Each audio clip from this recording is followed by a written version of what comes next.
Audio Jungle.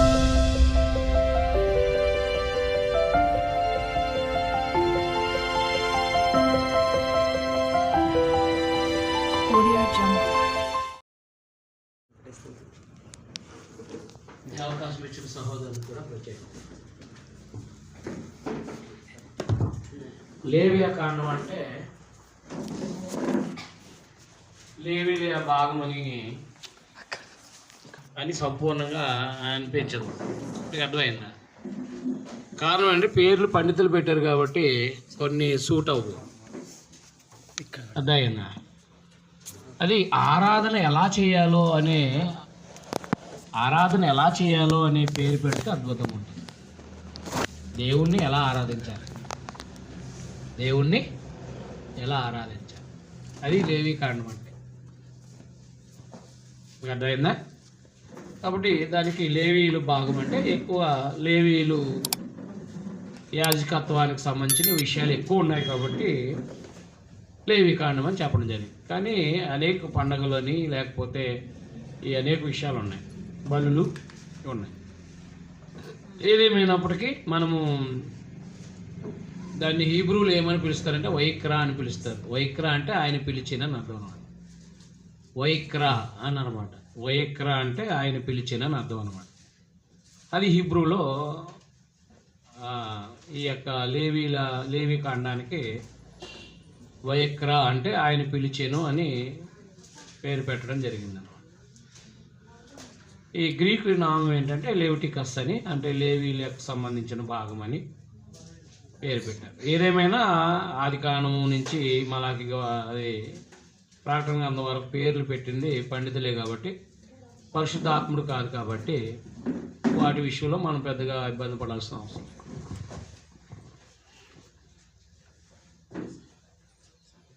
ప్రత్యక్ష గుడారం నిలబెట్టబడింది కదా, ఇది నిర్మాకాండంలో వైక్రా ఆయన పిలిచేను అని అంటున్నాను.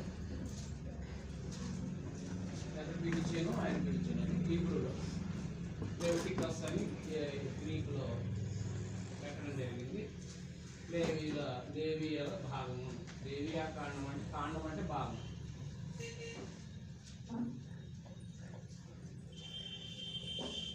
ముఖ్య వచనం ఏంటంటే 19 వచనాలంటే దేవుడు పరిశుద్ధుడు కనుక మీరు పరిశుద్ధులే ఉండాలి. దేవుడు పరిశుద్ధుడు కనుక మీరును పరిశుద్ధులే ఉండాలి.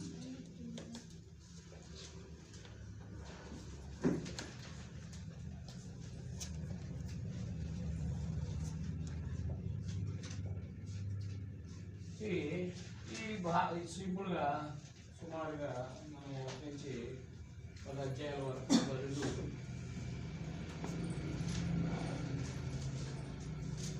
వాటి విధులు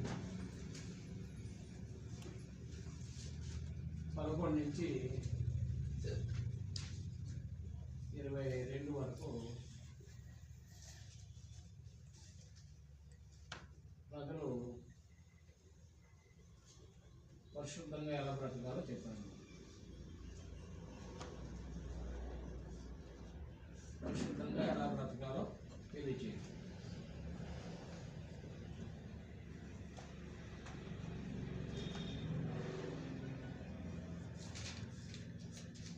ఇరవై 23 నుంచి 27 వరకు పండుగలు.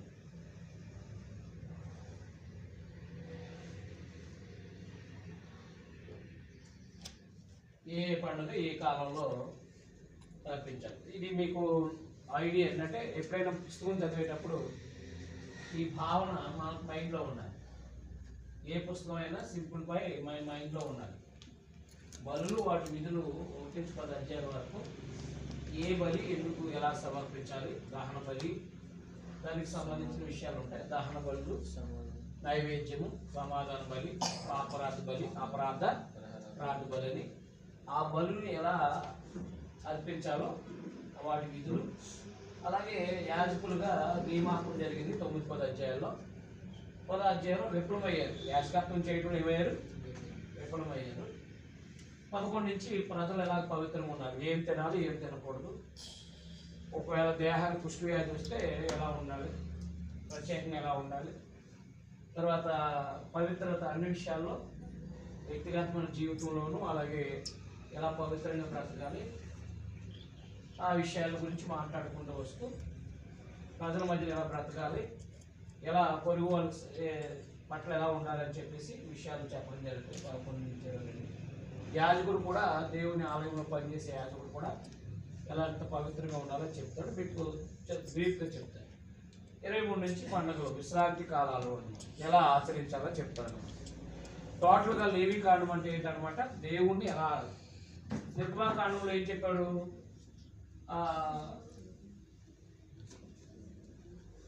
ప్రత్యక్ష గుడారం నిలబెట్టబడింది, నిర్మించబడి నిలబెట్టబడింది. ఇప్పుడు ప్రత్యక్ష గుడారంలో ఎందుకంటే 5 పుస్తకాలు ఒకదాని ఒకటి జరిగేది కాబట్టి ఈ 5 పుస్తకాలు ఒక ప్రత్యేక విధానంలో ఒకదాని తర్వాత ఒకటి కంటిన్యూ జరిగేది కాబట్టి ప్రత్యక్ష గుడారం నిలబెట్టబడింది.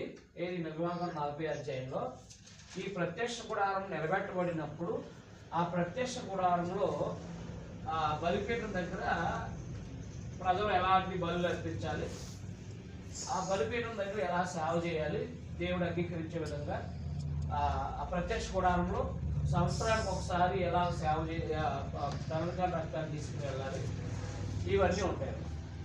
ఒకసారి మీకు అవగాహన కోసం కొన్ని విషయాలు చెప్తాను.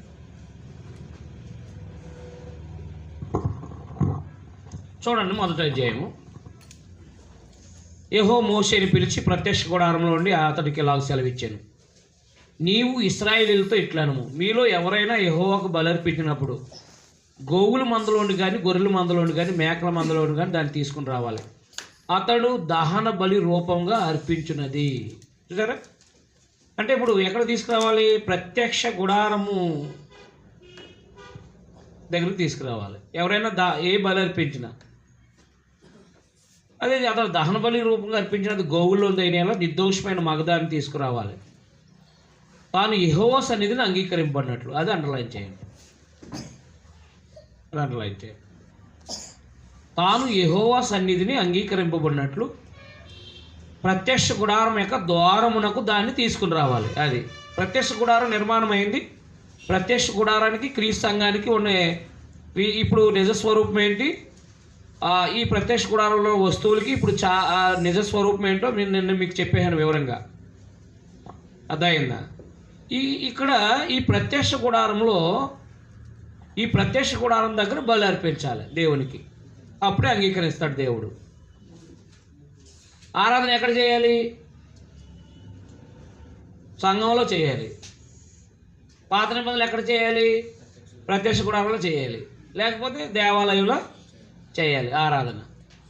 ఆరాధన ఎక్కడ పడితే అక్కడ చేస్తే ఆరాధన అవ్వదు. యెరూషలేముకి వచ్చి తమ దాని దాన బలి అర్పించి లేదా పాపక్షేమ బలి అర్పించి ఆ పండగలో పాలుభాగస్తులు అయితే దేవుణ్ణి ఆరాధించినట్టు చెప్పారు కదా. యోహాను సువార్త 4వ అధ్యాయంలో ప్రభు సమర స్త్రీతో మాట్లాడినప్పుడు చెప్పారు కదా 22లో. చూడండి ఒకసారి, యోహాను సువార్త 4వ అధ్యాయం 22. మీరు మీకు తెలియని దాన్ని ఆరాధించేవారు, మేము మాకు తెలిసిన దాన్ని ఆరాధించేవారు. రక్షణ యూదుల్లో నుండి కలుగుతుంది.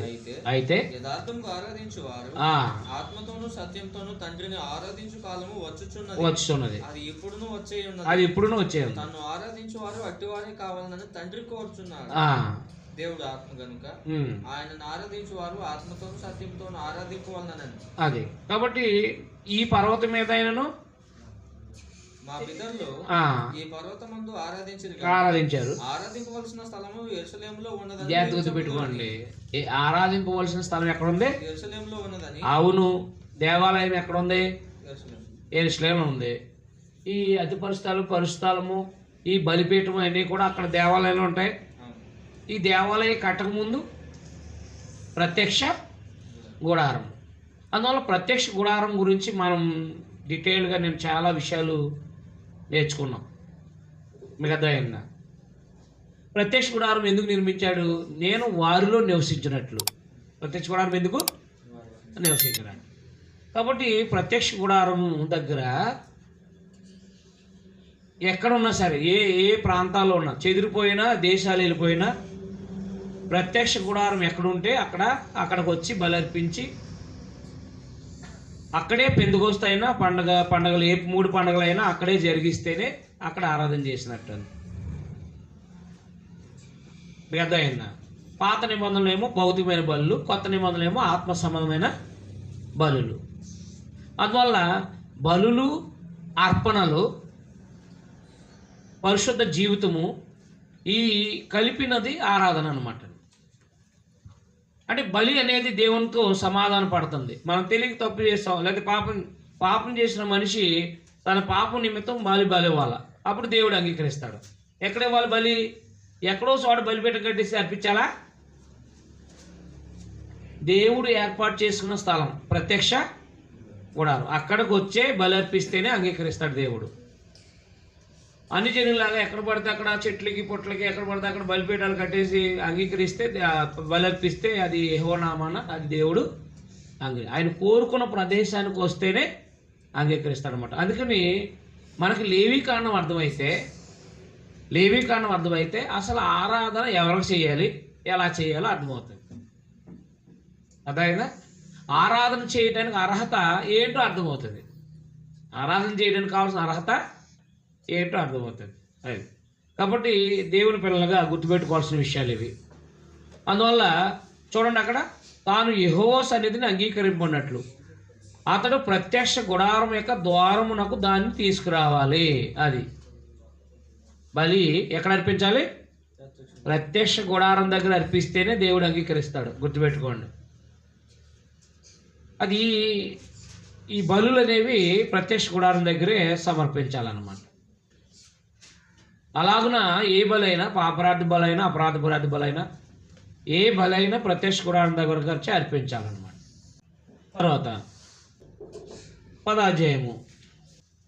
అహరోను కుమారులు నాదాబు అబీహులు తమ దోపాత్రలు తీసుకుని వాటిలో నిప్పులుంచి వాటి మీద దోపద్రవ్యం వేసి యెహోవా తమకు ఆజ్ఞాపింపని వేరొక అగ్ని ఆయన సన్నిధి తేగా యెహోవా సన్నిధి నుండి అగ్ని బయలుదేరి వారిని కాల్చేసింది. అంటే దోపాత్రులను తీసుకుని వాటిలో నిప్పులుంచి వాటి మీద దోపద్రవ్యం వేయాలి. ఎక్కడ తీసుకురావాలి నిప్పులు? ఎక్కడ తీసుకురావాలంటే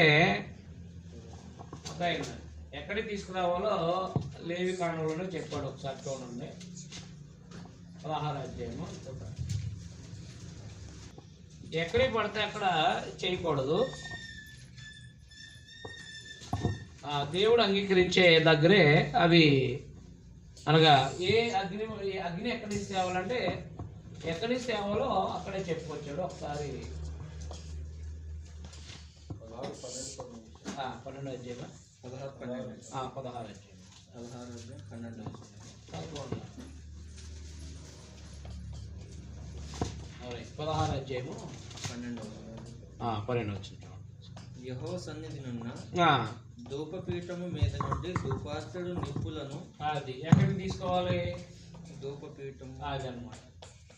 యెహోవా సన్నిధినున్న ధూపపీఠము, ధూపార్తుడు నిప్పులు పిడికలతో పరిమళ ధూపాలు తీసుకుని అడ్డతరలో వాటి తెచ్చి సాగుకున్నట్లు ఆ ధూపం మేఘం వలె శాసనాల మీద కొన్నాపేట వేయాలి.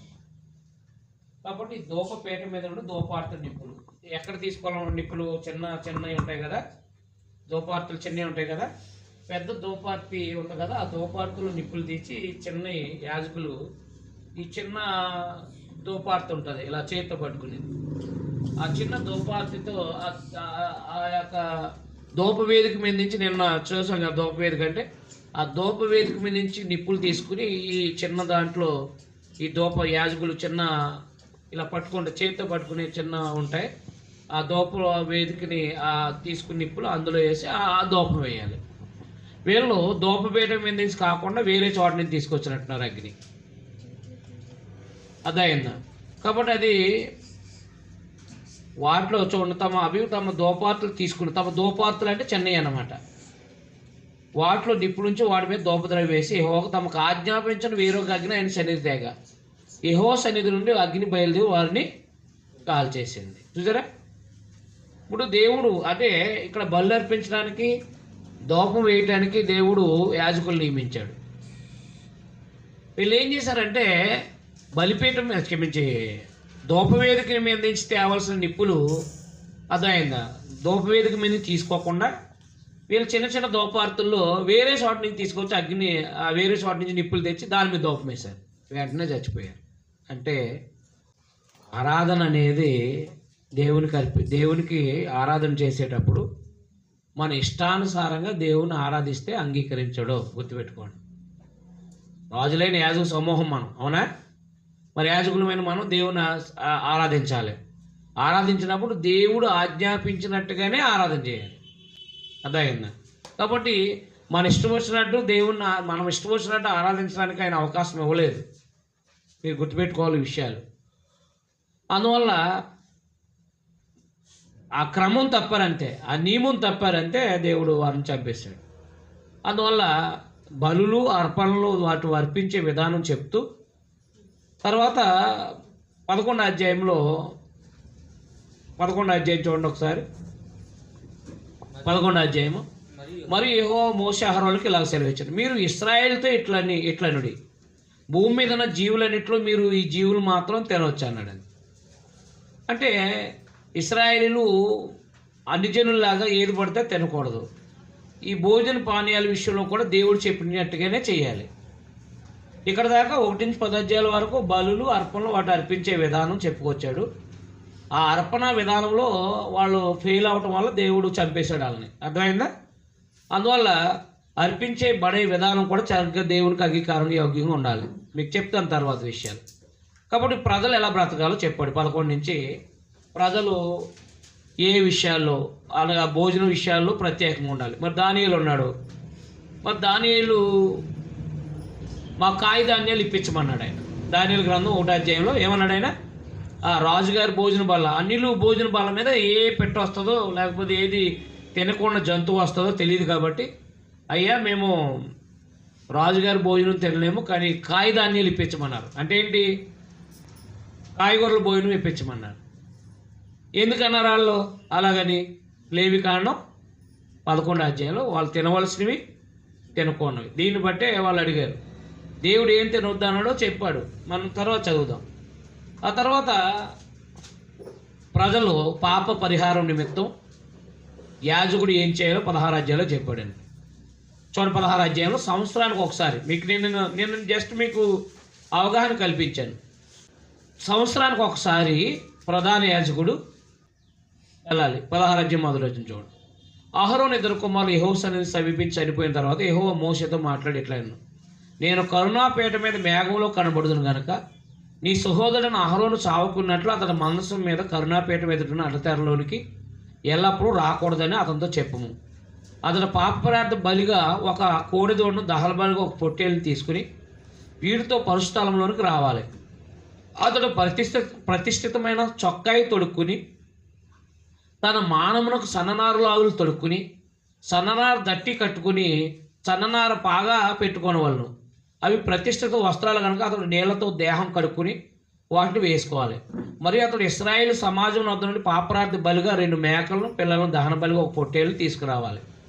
అహరోను తన కొరకు పాపరార్థి బలి ఒక కోడిని అర్పించి తన ఇంటి వారి నిమిత్తం ప్రాయశ్చిత్తం చేసి ఆ 2 మేక పిల్లలు తీసుకుని వచ్చి ప్రత్యక్ష గుడారం ద్వారం వద్ద యెహోవా సన్నిధిని వాటిని ఉంచాలి. ఉంచిన తర్వాత ఒకదాన్ని అర్పించి చూడండి 14 వచనం. అప్పుడు అతడు ఆ కోడి రక్తంలో కొంచెం తీసుకుని తూర్పు పక్కన కరుణాపేట మీద తన వ్రేలుతో ప్రోక్షించి కరుణాపేట మీదట తన వ్రేలుతో ఆ రక్తంలో కొంచెం 7 మార్లు ప్రోక్షింపాలను. అప్పుడు అతడు ప్రజలర్పించి పాపనార్థ బలియగు మేకను వధించి అడ్డతెర లోపలికి దాని రక్తం తెచ్చి ఆ కోడి రక్తంతో చేసినట్లు దీని రక్తంతో చేసి కరుణాపేట మీద దాన్ని ప్రోక్షించాలి. అదైందా? సంవత్సరానికి ఒకసారి ఏం చేయాలన్నమాట? సంవత్సరానికి ఒకసారి అతి పరిశుద్ధ స్థలంలోకి వెళ్ళి ఆ కరుణాపేట మీద తనది కాని రక్తాన్ని తీసుకెళ్ళి పెట్టాలన్నమాట. అంటే పరిశుద్ధుల అది నిర్దోషమైన జంతువుల యొక్క రక్తం, అంటే ఈ మేకలు అదైనా ఈ కోడే లేకపోతే అంటే దూడ అనమాట, ఆ అర్పించిన రక్తాన్ని తీసుకెళ్ళి సంవత్సరానికి ఒకసారి వెళ్ళి కరుణాపీఠం దగ్గరికి వెళ్ళాలి. అక్కడికి వెళ్ళేటప్పుడు పవిత్రంగా లేకుండా వెళ్ళాడంటే చచ్చిపోతాడు. మీకు అర్థమైంది? అర్థవాలి. అది ఇప్పుడు మనం ఆరాధించడానికి దేవుని దగ్గరికి వస్తామా రావట్లేదా? మరి వ్యభిచారం చేసి వచ్చేసి, దొంగతనం చేసి వచ్చేసి, జారత్వం చేసి వచ్చేసి, మందు తాగి వచ్చేసి మరి ఆరాధన చేస్తే మన గతి ఏమవుతుంది ఆలోచన చేసుకోండి. ప్రత్యక్ష గుడారానికి వచ్చేది ఆరాధన చేయటానికి, అవునా కాదా? ఏ ప్రాంతంలో ఉన్నా సరే వాళ్ళందరూ కూడా దేశంలో ఏ మూలలో ఉన్నా సరే పెంతెకోస్తు పండుగకి, పస్కా పండుగకి, పర్ణశాల పండుగకి రావాలి. వచ్చినప్పుడు వాళ్ళు కానుకలు సమర్పించాలి, తర్వాత బలులు అర్పించాలి. పాపాలు చేస్తే పాపార్థ బలు అర్పించాలి. మరి బలులు అర్పించేటప్పుడు ప్రధాన యాజకుడు కూడా అందులో ప్రత్యక్ష గుడారంలో సేవ చేసేవాడు కూడా ఆ రక్తాన్ని తీసుకెళ్ళేటప్పుడు ప్రతిష్ఠిత వస్త్రాలు వేసుకోవాలి. ఏ వస్త్రాలు వేసుకోవాలి? ప్రతిష్ఠిత వస్త్రాలు. అది మనం నిర్గమాకాండ 28వ అధ్యాయంలో చదివాం నిన్న.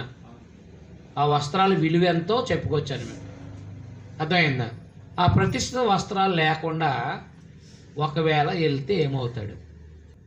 ప్రతిష్ఠిత వస్త్రాలు లేకుండా ఏదో సొక్క వేసుకుని వెళ్ళాడు అనుకోండి, ఏమవుతాడు? చచ్చిపోతాడు. మీకు అర్థమైంది? అర్థవాలి. ఇప్పుడు మనము బాప్తిసం పొందాం.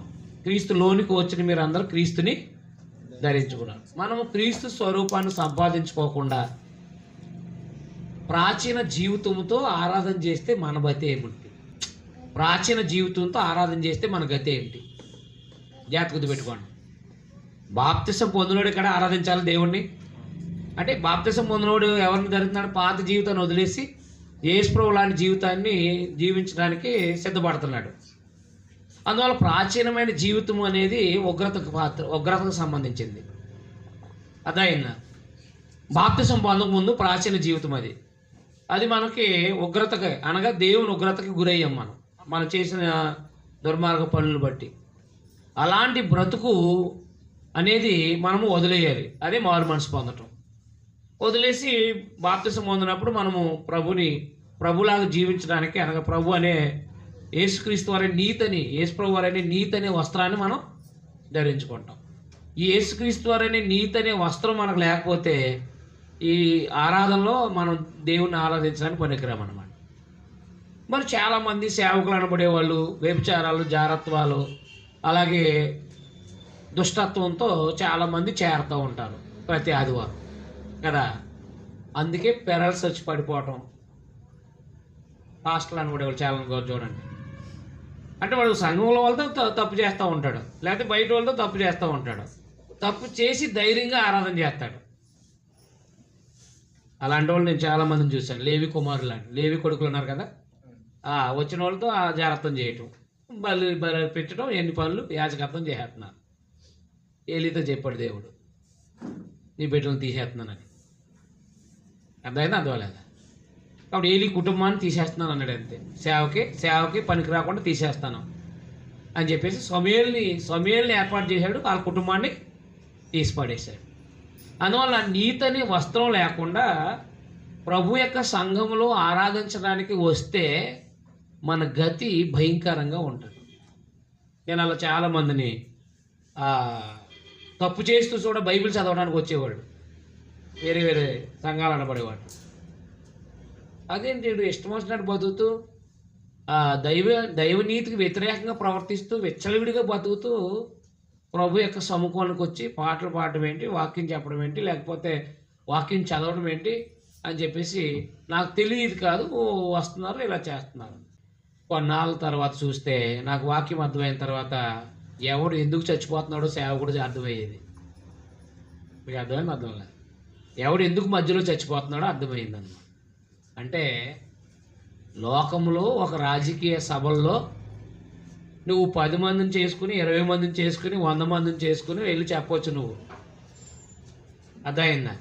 అక్కడ కావాల్సింది ప్రజలకి లబ్ధి, అవి ఇవి ఏయో, అవునా కాదా? నువ్వు ఎంతమంది భార్యలు చేసుకున్నావో నీకు వాళ్ళకి అనవసరం. వాళ్ళు అంగీకరించరు ఇది, వాళ్ళకి అది అవసరం లేదు. అర్థమైంది? నువ్వు ఎన్ని హత్యలు చేసావో వాళ్ళకి అనవసరం లేదు. నీ అకౌంట్లో డబ్బులు వేసేవాడా కాదు అతను, లేకపోతే నీకు ప్రజలకు మేలు చేస్తాడా కాదా, కానీ వాడి వ్యక్తిగతమైన బ్రతుకుతో సంబంధం లేదు. ప్రజలకి ఇచ్చిన వాగ్దానాలు నెరవేరుతాడా లేదా, అదే కావాలి ప్రజలకి, అవునా కాదా? కాబట్టి అలాంటి మీటింగ్లో నువ్వు వెచ్చలవిడిగా బ్రతికి వెళ్ళినా ఎవడో ఏం కాదండు. ఏంటి నువ్వు 2-3 భార్యలు పెట్టుకుని అది 4 భార్యలు పెట్టుకుని స్టేజ్ ఎక్కేవేంటి అని అనరు, అంటారా? అనరు. అది ఘనత వాళ్ళకి. అని ప్రభు సంఘంలోకి వచ్చేటప్పటికి దేవుడు పరిశుద్ధుడు. జాగ్రత్తగా పెట్టుకోండి, దేవుడు ఎవరో పరిశుద్ధుడు. తన ప్రజలు కూడా పరిశుద్ధంగా రావాలి ఆలయానికి. అంటే ఆలయం అంటే సంఘం, రక్షించబడిన ప్రజలు. ఇది కాదు, దేవుని ఆరాధించడానికి నీతి అనే వస్త్రం ఉండాలి. నీతి అనే వస్త్రం ఉండాలి. అందుకే చెప్పాడు సంఘాలకి, నేను క్రీస్తుని పోలి నడుచుకున్న ప్రకారం మీరు నన్ను పోలి నడుచుకోండి అని చెప్పేసి. అందువల్ల ధనము పరిశుద్ధుల ధనం ఉంది, విచ్చలవిడిగా ఖర్చు పెట్టేవాళ్ళు ఉన్నారు. మీకు అర్థమైందా? విచ్చలవిడిగా ఖర్చు పెట్టేశారంటే దుర్వినియోగం చేసేవాళ్ళు ఉన్నారు, దానివల్ల నష్టపోతూ ఉన్నారు. మీకు అర్థమైందా? అర్థమలేదా? దానివల్ల ప్రమాదాలు తెచ్చుకున్న వాళ్ళు ఉన్నారు, అపవిత్రమైన బ్రతుకుతో ఉన్నవాళ్ళు ఉన్నారు, డామ్ అంటే అలా పడిపోయి చచ్చిపోయిన వాళ్ళు ఉన్నారు. పెద్ద పెద్ద మీటింగులు అంటే పెద్ద పెద్ద 100 మంది జనంలో ప్రసంగాలు చేసిన వాళ్ళు ఉన్నారు. ప్రసంగాలు చేసి తప్పు చేస్తున్న వాళ్ళు ఎంతోమంది చచ్చిపోయారు. మీరు ఇది లైవ్ పెట్టారు, లేకపోతే మీకు బోల్డ్ మంది పేర్లు చెప్తారు. మీకు అర్థమైంది? అర్థమలేదా? రైట్. కాబట్టి ఎంతోమంది హార్ట్ అటాక్ లేకపోతే ఏ అటాక్ ఏదో మొత్తం మీద పారాలిసిస్ ఏదో ఒకటి వచ్చిపోతున్నారు. ఎవరిలో? ప్రసంగాలు చేసేవాళ్ళు. ఎందుకు పోతున్నారు వీళ్ళు? వయసు అవ్వకుండా దేవుని ఆరాధించడానికి సమీపించి ఇష్టం వచ్చిన పాత జీవితం జీవిస్తూ దేవుని సమీపిస్తున్నారు. ప్రతిష్ఠిత వస్త్రం లేకుండా ప్రత్యక్ష గుడారం అతి పరిశుద్ధ స్థలంలోకి వెళ్ళాడంటే చచ్చిపోతాడు అంతే.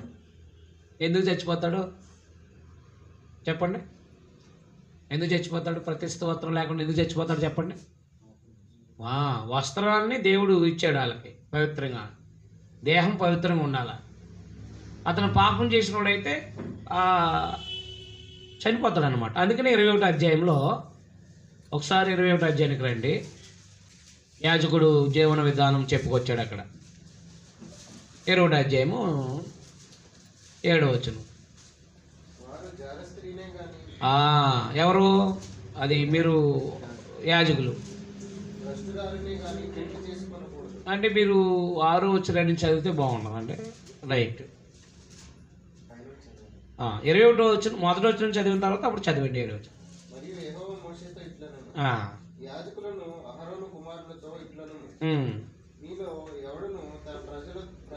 సరిపోద్ది. యాజకుల కుమారులతో అంటే యాజకుల గురించి చెప్తున్నాడు. వాళ్ళు ఎవరో దేవునికి ఆహారం అర్పించారు. 6వ వచనం చూడండి. వారు తమ దేవునికి ప్రతిష్టమైన వారుగా ఉండాలి.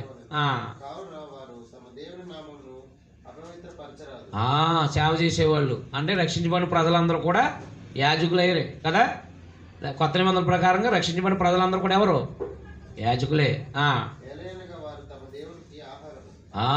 దేవునికి ఆహారం అర్పించేవాళ్ళు ఎవరు? యాజకులు అంటే ఎవరండి? దేవునికి ఆహారం అర్పించేవాళ్ళు. ఆహారం అంటే ఏంటో చెప్తున్నాడు అక్కడ. హోమ ద్రవ్యములను. మరి మనం కూడా కొత్త నిబంధన ప్రకారంగా 1 పేతురు 2:4-5 ప్రకారంగా మనము కూడా ఆత్మ సంబంధాన్ని బలు అర్పించే వాళ్ళమే. మన నోటితోనూ అదైంది మన దేహంతో దేవుని మహింపరచాలి. మనము కూడా కొత్త నిబంధన యాజకులు. మన ప్రభు ప్రధాన యాజకుడు అయితే మనం కొత్త నిబంధన యాజకులు, సామాన్య యాజకులు. మరి యాజకులైన మనము కూడా దేవునికి ఆహారం అర్పించే వాళ్ళమే, అంటే ఆరాధన చేసే వాళ్ళమే. హోమద్రవ్యాలు అర్పించే వాళ్ళం అంటే భౌతికమైన హోమద్రవ్యాలు కాదు, ఆత్మ సంబంధమైన హోమద్రవ్యాలు అర్పించే వాళ్ళమే. అప్పుడు మరి ఎలా ఉన్నాడు చూడండి. వారు పరిశుద్ధులై ఉండాలి. చూడండి అక్కడ గుర్తుపెట్టుకోండి. హోమద్రవ్యాలను అర్పించేవారు ఎలా ఉండాలి? దేవుడు పరిశుద్ధుడు కనుక ప్రత్యేకంగా ఉండాలి. వారు జార స్త్రీనే కానీ భ్రష్టురాలనే కానీ చూసారా పెళ్లి చేసుకోకూడదు, పెళ్లి చేసుకోకూడదు. అది యాజకుడు ఎవరన్నమాట? దేవునికి. మరి ఇప్పుడు కొత్త నిబంధనలు క్రైస్తవులు అందరూ ఎవరు? యాజకులే. రాజులైన యాజక సమూహం, ప్రతిష్ఠిత జనం. మొదటి పేతురు 2:9 చెప్పాడు. ఎందుకంటే అది అన్యజనులోని క్రైస్తవులు, యూదుల్లోని క్రైస్తవులైన వాళ్ళకి చెప్పే విషయాల్లో ఆ విషయాలు బాగా అర్థమవుతాయి వాళ్ళకి. చూడండి, మొదటి పేతురు పత్రిక 2:5 9 చదవండి ఒకసారి. ప్రతిష్ఠిత అంటే ప్రత్యేకమైన జనం. అయితే మీరు చీకట్లో నుండి ఆశ్చర్యకరమైన తన వెలుగులోనికి మిమ్మల్ని పిలిచిన వాని గుణాతిశయాలను ప్రచురం చేయ నిమిత్తం ఏర్పరచబడిన వంశము, రాజులైన యాజక సమూహము, పరిశుద్ధ జనమును. గుర్తుపెట్టుకున్న మాట, పరిశుద్ధ జనం, దేవుని సొత్తైన ప్రజలు. అదైంది. పాత నిబంధనలో యాజకులు అదైంది దేవునికి ప్రతిష్ఠిత జన్మల్లో ప్రతిష్ఠింపబడిన వాళ్ళు అన్నమాట.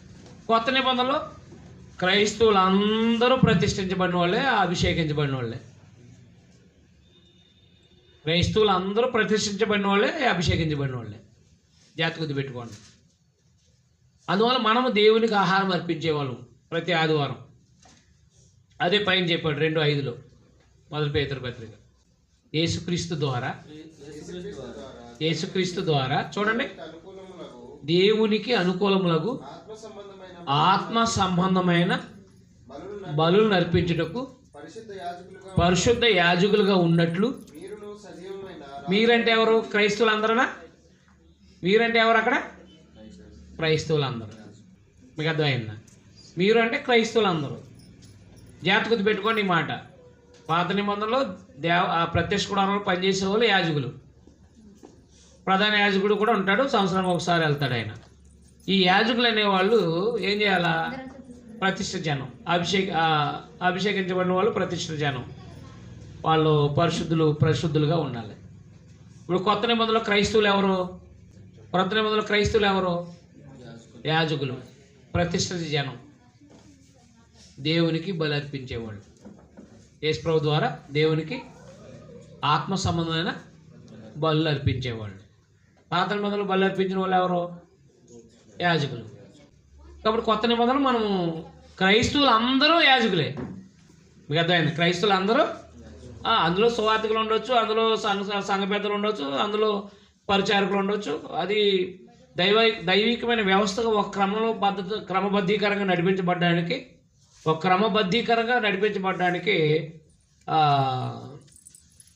ఒక ప్రత్యేకంగా సంఘము ఒక వ్యవస్థ నడిపించబడ్డానికి ఈ ఎవరి పనులు వాళ్ళకి ఇచ్చాడనమాట. పనులు ఎన్ని ఉన్నా సంఘ పెద్ద అయినా, సువార్థికుడైనా, పరిచారకుడైనా యాజకుడే. జాగ్రత్త గుర్తు పెట్టుకునే మాట. సంఘ పెద్ద ఎక్కువ కాదు, సువార్థికుడు ఎక్కువ కాదు. ఆరాధన చేసినటువంటి విషయంలో క్రైస్తవులందరూ కూడా అందరూ సమానమే. ఎవరి పని వాళ్ళు చేస్తాం అంతే. ఆ దేవుని ఆరాధించడానికి అన్ని పనులు చేస్తాం అనమాట. అందరూ స్తుతి యాగం సమర్పిస్తాం, అందరూ కీర్తనలు పాడతాం, అవునా కాదా? అంటే అందరము బలి అర్పిస్తాం. సజీవ యాగం మీ శరీరాలని ఆయనకు సమర్పించమన్నాడు. ఇది రోమపత్రిక 12లో, అవునా కాదా? సజీవ యాగంగా మీ శరీరాలు ఆయనకి సమర్పించన్నాడు. అందరూనా? ఒకలేనా? సేవకుడేనా? చాలామంది సేవకుడు మాత్రమే అభిషేకించబడినవాడు, మీరు అందరూ వేస్ట్, నేను చెప్పింది అలానే ఒక పాత నిబంధన పద్ధతి వచ్చి పెట్టేశారు. అందుకని సేవకుడు మాత్రమే ఆయన అంగీ వేస్తాడు. మళ్ళా ఏమేస్తాడు? అంగీ వేస్తాడు. ఈ పాత నిబంధన డ్రెస్ కొనుక్కోమనండి. పాత నిబంధన డ్రెస్ కొనుక్కుంటే ఎన్ని కోట్లు ఉంటుంది? ఇటు 6 డైమండ్స్, ఇటు 6 డైమండ్స్, అవునా? వేసుకోవాలా. బంగారపు సంబంధించిన గంటలు ఉండాలి. మరి ఆ డ్రెస్ వేసుకోగలుగుతా? అందుకని మనకు ఆ డ్రెస్ అక్కర్లే. క్రీస్తు అనే వస్త్రం అనగా ఆయన యొక్క జీవన విధానం అనే ఆయన వస్త్రాన్ని మనం వేసుకుంటే సరిపోద్ది.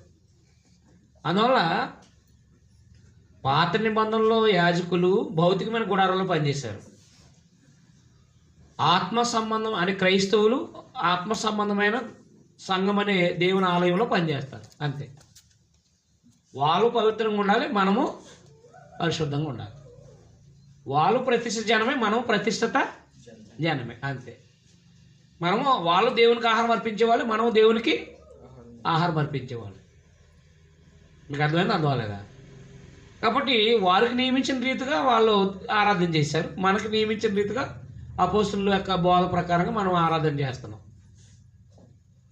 ఏదేమైనా వాళ్ళు ప్రత్యక్ష గుడారంలో, మనమేమో క్రీస్తు సంఘంలో, క్రీస్తు సంఘముగా ఆరాధన చేస్తున్నాం మనం. మీకు అర్థమైంది అర్థమలేదా? మరి ఆరాధన దేవునికి అర్పించేటప్పుడు, దేవునికి ఆరాధన చేసే మనము దేవుని ఆలయంలో మరి పవిత్రంగా ఉండాలా వద్దా?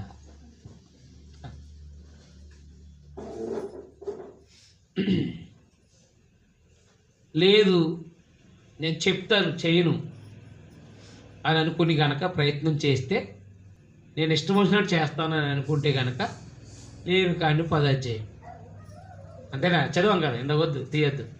లేవి కాండి 10 అధ్యాయం ఏమయ్యారు? అంతే. ఏలీ కుమారులు ఏమయ్యారు? మధ్యలో చచ్చిపోయారు. ఇప్పుడు పాస్టర్లో కొంతమంది అలాగే జాగ్రత్త వాళ్ళు, విచారాలు, ఈ దుర్మార్గమైన బతికే వాళ్ళు ఏమవుతున్నారు? చచ్చిపోతున్నారు. రూల్ ఒకటే కదా, అప్పుడుదైనా ఇప్పుడుదైనా రూల్ ఏమై ఉండాలా? అంతే కదా.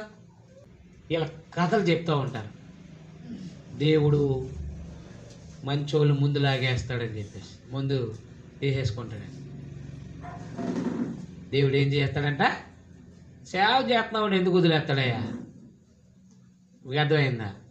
ఇప్పుడు నేను ఇక్కడ స్టార్ట్ చేసాం, మీరు ఎంతోమంది 66 పుస్తకాలు నేర్చుకోవాలని తీవ్రత ఉంది మీలో, అవునా? నేను పోయాను అనుకోండి, ఇక నష్టమా కాదు? ఇక్కడ ఇంకొకరు ఎవరో వచ్చారు వేరే చేయాలి, కానీ మనంత సామర్థ్యం ఆలకుండకపోవచ్చు. ఇప్పుడు నాకేదైనా అనారోగ్యం వస్తే బాగు చేసి కూర్చోబెడతాడు ఇక్కడ, అవునా కాదా? కానీ అపవిత్రమైన బతుకున్నప్పుడు ఎవరినైనా తీసేస్తాడు దేవుడు. నేను యథార్థంగా బతుకుతున్నాను అనుకోండి, నాకు అనారోగ్యం వచ్చింది అనుకోండి, దేవుడు బాగు చేసి మరీ కూర్చోబెడతాడు, వాడుకుంటాడు, పాత్రగా, అర్హమైన పాత్రగా వాడుకుంటాడు, పవిత్రంగా ఉంటే కదా. అది అంతేగాని తీసేయడు. అనారోగ్యం వచ్చింది కాబట్టి తీసేయడు, తీయడు. ఎప్పుడు తీస్తాడు అని అంటే, పనులు అంటే సంఘానికి ఒక చేదైన వేరుగా మిగిలిపోయినప్పుడు, లేకపోతే సంఘం పాడైపోవడానికి కారణం అయిపోయినప్పుడు, తప్పు చేసినా పర్వాలేదనే అలాంటి ఆలోచనలు, ధైర్యం మిగతా వాళ్ళు తెచ్చుకుంటున్నప్పుడు, ఓ ఈయన తీసేస్తే సరిపోద్ది, అందరూ లైన్ అయిపోతారని చెప్పేసి తీసేస్తాడు. అలా ఏలీ కుమారుల్ని కూడా దేవుడు యుద్ధంలో చంపించేశాడు. దేవుడు ముందే చెప్పాడు ఏలీకి, ఏమన్నాడు? నీ బిడ్డలు అపవిత్రులు అయి ఉన్నారని నువ్వు గద్దించలేదు, కాబట్టి నీ పరిస్థితి ఇల్లంతా పెంట ఊడ్చినట్టు ఊడ్చేస్తానన్నాడు, తీసేస్తానన్నాడు. నీకు అర్థమైందా? అందువల్ల ఆరాధన అనేది ఈ దేవుడు క్రీస్తు ద్వారా మనకు భాగ్యం ఇచ్చాడు, దేవుడిని సమీపించడానికి, అంటే ఆరాధించడానికి. మరి దేవుడు ఎవరు? పరిశుద్ధుడు. దేవుడు ఎవరు? పరిశుద్ధుడు. మరి పరిశుద్ధంగా బ్రతుకుతూ ఆరాధన చేయాలా?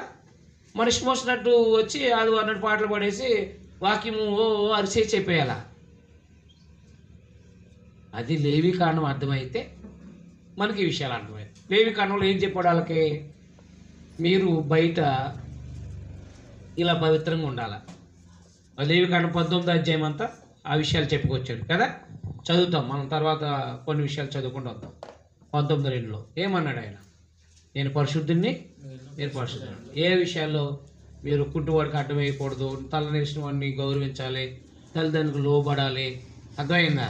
అలాగే అక్షకినాలు చూడకూడదు, ఇలాంటివన్నీ చెప్పుకొచ్చాడు ఆయన. మీరు వ్యభిచరించకూడదు, అది ఆయన పొరుగు అని ఆశించకూడదు అని ఆ 19వ అధ్యాయంలో చాలా నియమాలు చెప్పుకొచ్చాడు. సుమారుగా ఒక 50 పైగా నియమాలు చెప్పుకొచ్చాడు. అంటే సమాజంలో పవిత్రంగా ఉండి ప్రత్యక్ష గుడారంకి వచ్చేటప్పటికి అది ఆయన ఒకవేళ పాపం చేస్తే బలి అర్పించి దేవుని కానుకలు అర్పిస్తే అది దేవుణ్ణి ఆరాధించినట్టు.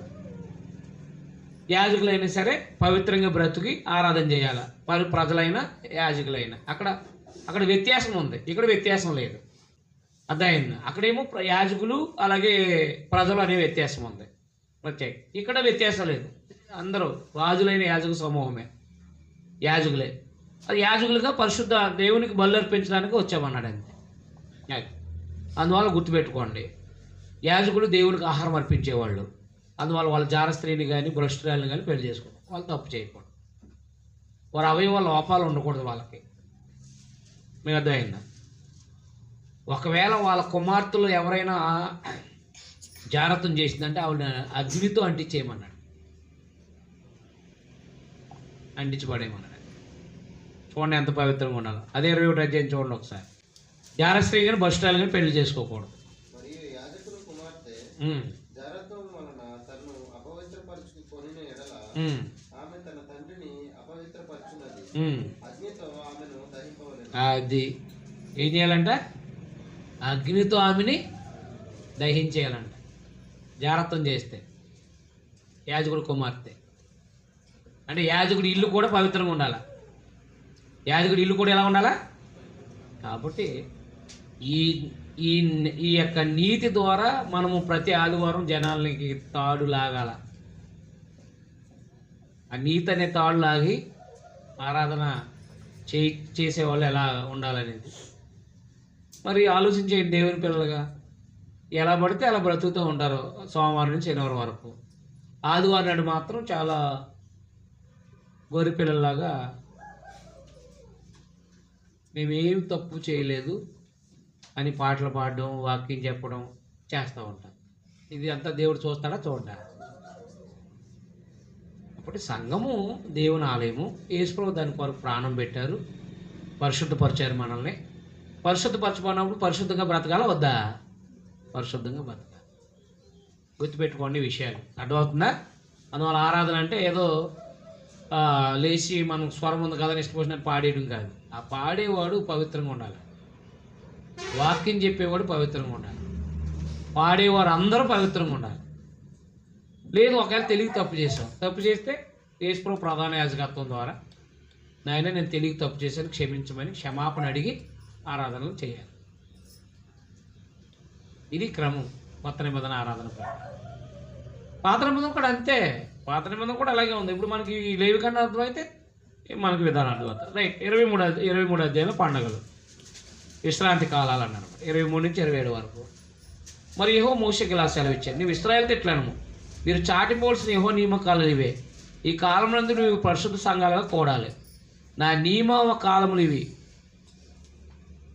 నా నియామక కాలములు ఇవన్నాను అనమాట. అంటే పస్కా, పెంతెకోస్తు అంటే ప్రథమ ఫలాల పండుగ, అలాగే పర్ణశాల పండుగ, తర్వాత అమావాస్య, ఇలా ప్రతి శనివారం విశ్రాంతి తీసుకోవటం, ఇవన్నీ కూడా నియామక కాలాలు అనమాట. ఆ నియామక కాలాల్లో చేయాలన్నమాట ఇశ్రాయేల్. కాబట్టి డేట్ చెప్పాడు. పండగ చేయమన్నది ఏం చెప్పాడు ఆయన? డేట్ చెప్పాడు. మొదటి వారంలో 7వ దినం విశ్రాంతి, సంవత్సరంలో మొదటి నెలలో 14వ దినం పస్కా పండుగ, 50వ దినం పెంతెకోస్తు పండుగ, అదే ప్రథమ ఫలాల పండుగ, 7వ నెల 15వ దినం పర్ణశాల పండుగ. ఈ పండుగల గురించి మాట్లాడాడు. మీకు అర్థమైందా? అలాగే భూమి విశ్రాంతి కాలం అంటే ఇన్ని సంవత్సరాలన్నీ పంట పండించుకోవాలి. 25 అధ్యాయంలో 25 అధ్యాయం 8వ వచనం. మరియు 7 విశ్రాంతి సంవత్సరంలో అనగా 7 ఏండ్లు గల సంవత్సరాలు లెక్కించాలి. 7 విశ్రాంతి సంవత్సరాలు అంటే 7 విశ్రాంతి సంవత్సరాల కాలము 49 సంవత్సరాలు అగును. 50వ సంవత్సరాన్ని ఒకవేళ మనం భూమి అమ్మేసాం అనుకోండి, 50వ సంవత్సరం వస్తుంది. అమ్మిన కాడి నుంచి ఒక 50 సంవత్సరాలు వచ్చింది. ఆ 50వ సంవత్సరాన్ని ఎవరి భూములు వాళ్ళకి వెళ్ళిపోతాయి దేశంలో. అది ఇశ్రాయేలీలకి, అది జూబిలీ అన్నాడు అనమాట. ఏమన్నాడు? జూబిలీ. అది అందువల్ల కాబట్టి 6 సంవత్సరాలు పంటలు పండించుకోవాలి, 7 సంవత్సరం ఖాళీగా వదిలేయాలి భూమి. తర్వాత పొలము మనం అమ్మేసుకోవచ్చు, ఏదో బాగా ఇబ్బందులు బట్టి ఇశ్రాయేలీలు అమ్మేసుకోవచ్చు. అమ్మేసిన 50 సంవత్సరాలకు మళ్ళీ భూమి ఎవరి దానికే ఇచ్చేయాలి. కొనుక్కున్నవాడు ఏం చేయాలి? ఆ భూమిని వదిలేయాలి. ఈ సిస్టమ్ అంతా కూడా ఆ దేశం దేవుడు వాళ్ళకి ఇచ్చాడు అనమాట. అందుకని బలులు అర్పణలు వాటి విధానం, వాటిని ఆ బలు అర్పణలు ఎలా చేయాలి, సంవత్సరానికి ఒకసారి ప్రధాన యాజకుడు ఎలాగెళ్ళి యాజకత్వం చేయాలి, ప్రజలు ఎలా పరిశుద్ధంగా బ్రతకాలి, వ్యభిచార జారత్వాలు చేయకోకుండా, నరహత్యలు చేయకుండా ఎలా పవిత్రంగా ఉండాలి, అలాగే ఆచారాలు అన్యాచారాలు చేయకోకుండా ఎలా ఉండాలి. లేవి 18:2లో చెప్పాడు. మీరు కానాన్ దేశ ఆచారాలు చెప్పిన, అలాగే మీరు ఐగుప్తు దేశ ఆచారాలు చెప్పిన మీరు నడవకూడదు అని చెప్పాడు అన్నమాట. మీకు అర్థమైందా? పాటలుగా దేవుడు పరిశుద్ధుడు, మనం పరిశుద్ధంగా ఉండి ఆ దేవుని సమీపించాలి అంతే. పరిశుద్ధంగా లేకుండా దేవుని సమీపిస్తే ఏం పోతాయి? ప్రాణాలు పోతాయి. ఇక్కడ ప్రాణాలు పోతాయి, నరకం కూడా. ఇక్కడ అర్ధాంతరంగా చచ్చిపోయాడంటే పాస్టర్లు అయినా ఎవడైనా సంఘ సభ్యుడైనా హెచ్చరిడిగా బతుకుతూ ఆరాధన చేస్తున్నాడు అనుకోండి, దేవుడు తీసేస్తాడు. ఏ లారీ కిందకో దేని కిందకో పంపిస్తాడు. అయితే ఏ భయంకరమైన రోగానికో వస్తుంది, పోతాం. పోయిన తర్వాత పరలోకం వెళ్తాడా? వెళ్ళాడు. ఎందుకు వెళ్ళాడు? అపవిత్రంగా బతికాడు కాబట్టి. అంటే ఏం పోగొట్టుకున్నాడు? ఇక్కడ దేవుడిచ్చిన ఆయుష్కాలం పోగొట్టుకున్నాడు, తర్వాత నిత్యత్వాన్ని కూడా పోగొట్టుకున్నాడు అనమాట. ఇది తెలియక చాలామంది ఏం చేస్తున్నారంటే, స్వరం బాగుంది కాబట్టి పాటలు పాడటానికి వాడచ్చు అనే ఆలోచనే తప్ప, స్వరంతో పాటు నీతి అనే వస్త్రం అనేది ఉండాలనేది చాలామంది మర్చిపోతున్నారు. నీతి అనే వస్త్రం అనేది ఉండాలనేది ఏమైపోతున్నారో మర్చిపోతున్నారు. అది గుర్తుపెట్టుకోండి. అందుకని మనం చదువుతాం. మొదటి అధ్యాయం. దహన బలి అంటే ఏంటి? పూర్తిగా దహించేది. అవునా? దహన బలి అంటే ఏంటి? అంతే కదా మరి. దహన బలి అర్పించాలి. ఈ బళ్ళన్నీ యేసుప్రభు బలి సూచన. ఈ బళ్ళన్నీ యేసుప్రభు బలి అయితే ఈ బళ్ళన్నీ చేయాల్సిన అవసరం ఉండదు కొత్త నిబంధన ప్రకారం. దహన బలి అది గోవులైనా గొర్రెలైనా ఏదైనా నిర్దోషమైనదే ఉండాలి. దహన బలి పూర్తిగా దహించేయటం. మనమైతే ఏం చేయాలి? రోమపత్రిక 12 అధ్యాయం. సజీవ యాగంగా మనం దేహాన్ని, సజీవ యాగంగా మన శరీరాన్ని సజీవ యాగంగా సమర్పించాలి. రోమపత్రిక 12:1. యాగం అంటే ఏంటి? బలి. మన దేహమే దేవునికి సమర్పించేయాలి. మనం కానుక కీర్తన పాడుతూ ఉన్నాం కదా, సమర్పించము సమర్పణ చేయము అనే కీర్తన పాడతాం కదా. నీ దేహమును నీ దేహమును, నీ ధనమును, నీ సమయము ఎవరు సమర్పించాలంటే అది మనం దహన బలిగా మనం దేవునికి సమర్పించుకోవడం. అంటే రోమపత్రిక 12 క్షమించి 6:12 ఒకసారి చదవండి. రోమపత్రిక 6:12 వచ్చింది. రోమపత్రిక 6:12. కాబట్టి శరీర దురాశలకు లోబడినట్లుగా సావునకు లోనైన మీ శరీరమందు పాపమును ఏలనీయకూడదు. అది ఏమి ఏలనీయకూడదంటే పాపమును ఏలనీయకూడదు. అంటే దేవుడికి అర్పించేసిన తర్వాత మనం మళ్ళా కాసేపు సినిమా పాటలో, కాసేపు దేవుని పాటలో, అవునా? కాసేపు శరీరం పాపానికి, కాసేపు మళ్ళీ దేవుని పనికి. అదే ఈ శరీరం పవిత్రంగా ఉండాలి. ఈ శరీరం జారత్వానికి, మళ్ళీ ఈ శరీరం వచ్చి ఈ శరీరంతో దేవుని యొక్క కార్యక్రమాలు ఒకే శరీరం అపవిత్రానికి, ఒక శరీరం ఒక్కొక్కసారి పవిత్రతకి ఇలా వాడితే దాన్ని ఏమంటారు? పూర్తిగా మనము సమర్పించేయడం అంటే, బలి ఇవ్వడం అంటే ఈ శరీరాలు ఆయనకు సమర్పించేయడం అంటే అక్కడ ఉండిపోవాలంతే. అంటే ఆయన చిత్తానికి అనుకూలంగా బ్రతకడానికి సమర్పించేసుకోవాలి. ఏది? ఈ దేహం అంతా. అంతేగాని లోకంలో కలిసి వెళ్తున్నప్పుడు లోకంలో ఈ దేహాన్ని అపవిత్రతకి ఉపయోగించేసి మళ్ళా ఆదివారం వచ్చేటప్పటికి దేవుని ఆరాధించడానికి ఉపయోగించామనుకోండి, మనం దేవుని బలించుకున్నట్టే మనం అర్థమైంది. అందుకని ఎప్పుడైతే మనం బాప్తిసం పొందామో, అంతకుముందు పాపాన్ని ఏర్పాటు చేసింది శరీరం, ఇప్పుడు దేవునికి సజీవ యాగం సమర్పించేసుకోవాలి. అంటే బలిగా మనం యాగం, సజీవ యాగం, మనం సజీవ సజీవ యాగం మనం అలా దేవుడికి సమర్పించాలి. సజీవంగా మనం సమర్పించేసుకోవాలి. ఈ బలులు ఎలా అర్పించాలి? ప్రత్యక్ష గుడారం ఉంది కదా, ప్రత్యక్ష గుడారం దగ్గర దహన బలిపీఠం ఉంటుంది. నేను మీకు చెప్పాను వివరంగా వేసి. ఈ దహన బలిపీఠం దగ్గరికి వచ్చి బలిచ్చి ఇక్కడ దహించేయాలన్నమాట. ఇది ఎలా మొత్తం బలి ఇచ్చిన గొర్రె అయినా గోవు అయినా దహించబడాలన్నమాట. చదువు మనం మొదటి చదువు, మీకు ఒక అధ్యాయం చదివితే మీకు ఒక అవగాహన వస్తుంది. చూడండి ఒకసారి. యెహోవా మోషేను పిలిచి ప్రత్యక్షపు గుడారంలో నుండి అతనికి ఇలాగ సెలవిచ్చాను, దేవు ఇశ్రాయేలుతో ఇట్లను, మీరు ఎవరైనాను యెహోవాకు బలి అర్పించినప్పుడు గోవుల మందల్లో నుండి కానీ, గొర్రెల మందల్లో నుండి కానీ, మేకల మందల్లో నుండి కానీ తీసుకొని రావాలి. అతడు దహన బలి రూపంగా అర్పించినది గోవుల నుండి అయిన ఎడల నిర్దోషమైన మగదాన్ని తీసుకొని రావాలి. మొట్టమొదటి ఏమి ఉండాలి? నిర్దోషమైన తేవాలి. అది గొర్రె అయినా గోవు అయినా.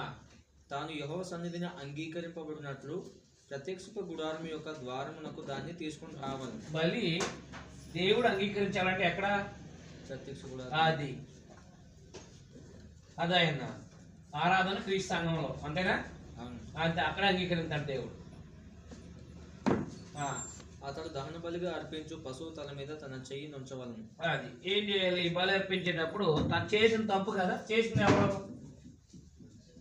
మనిషి చేశాడు.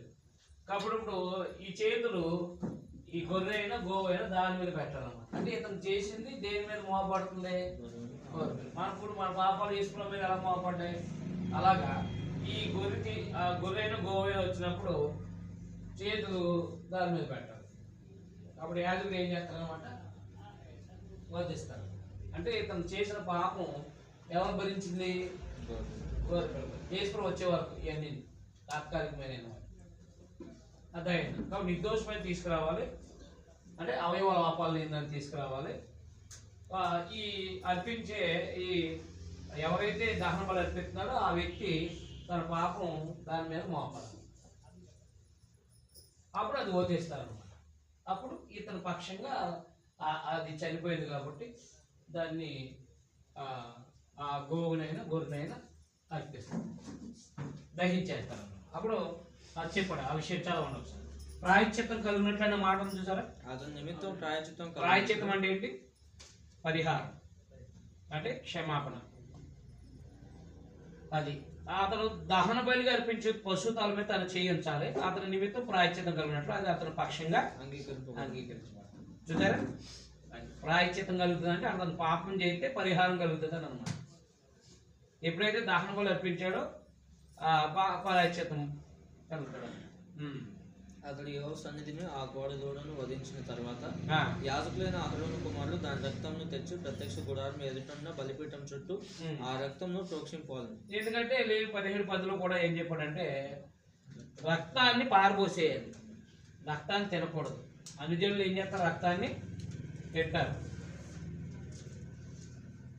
అనుజనులు రక్తాన్ని ఏం చేస్తారు? తింటారు.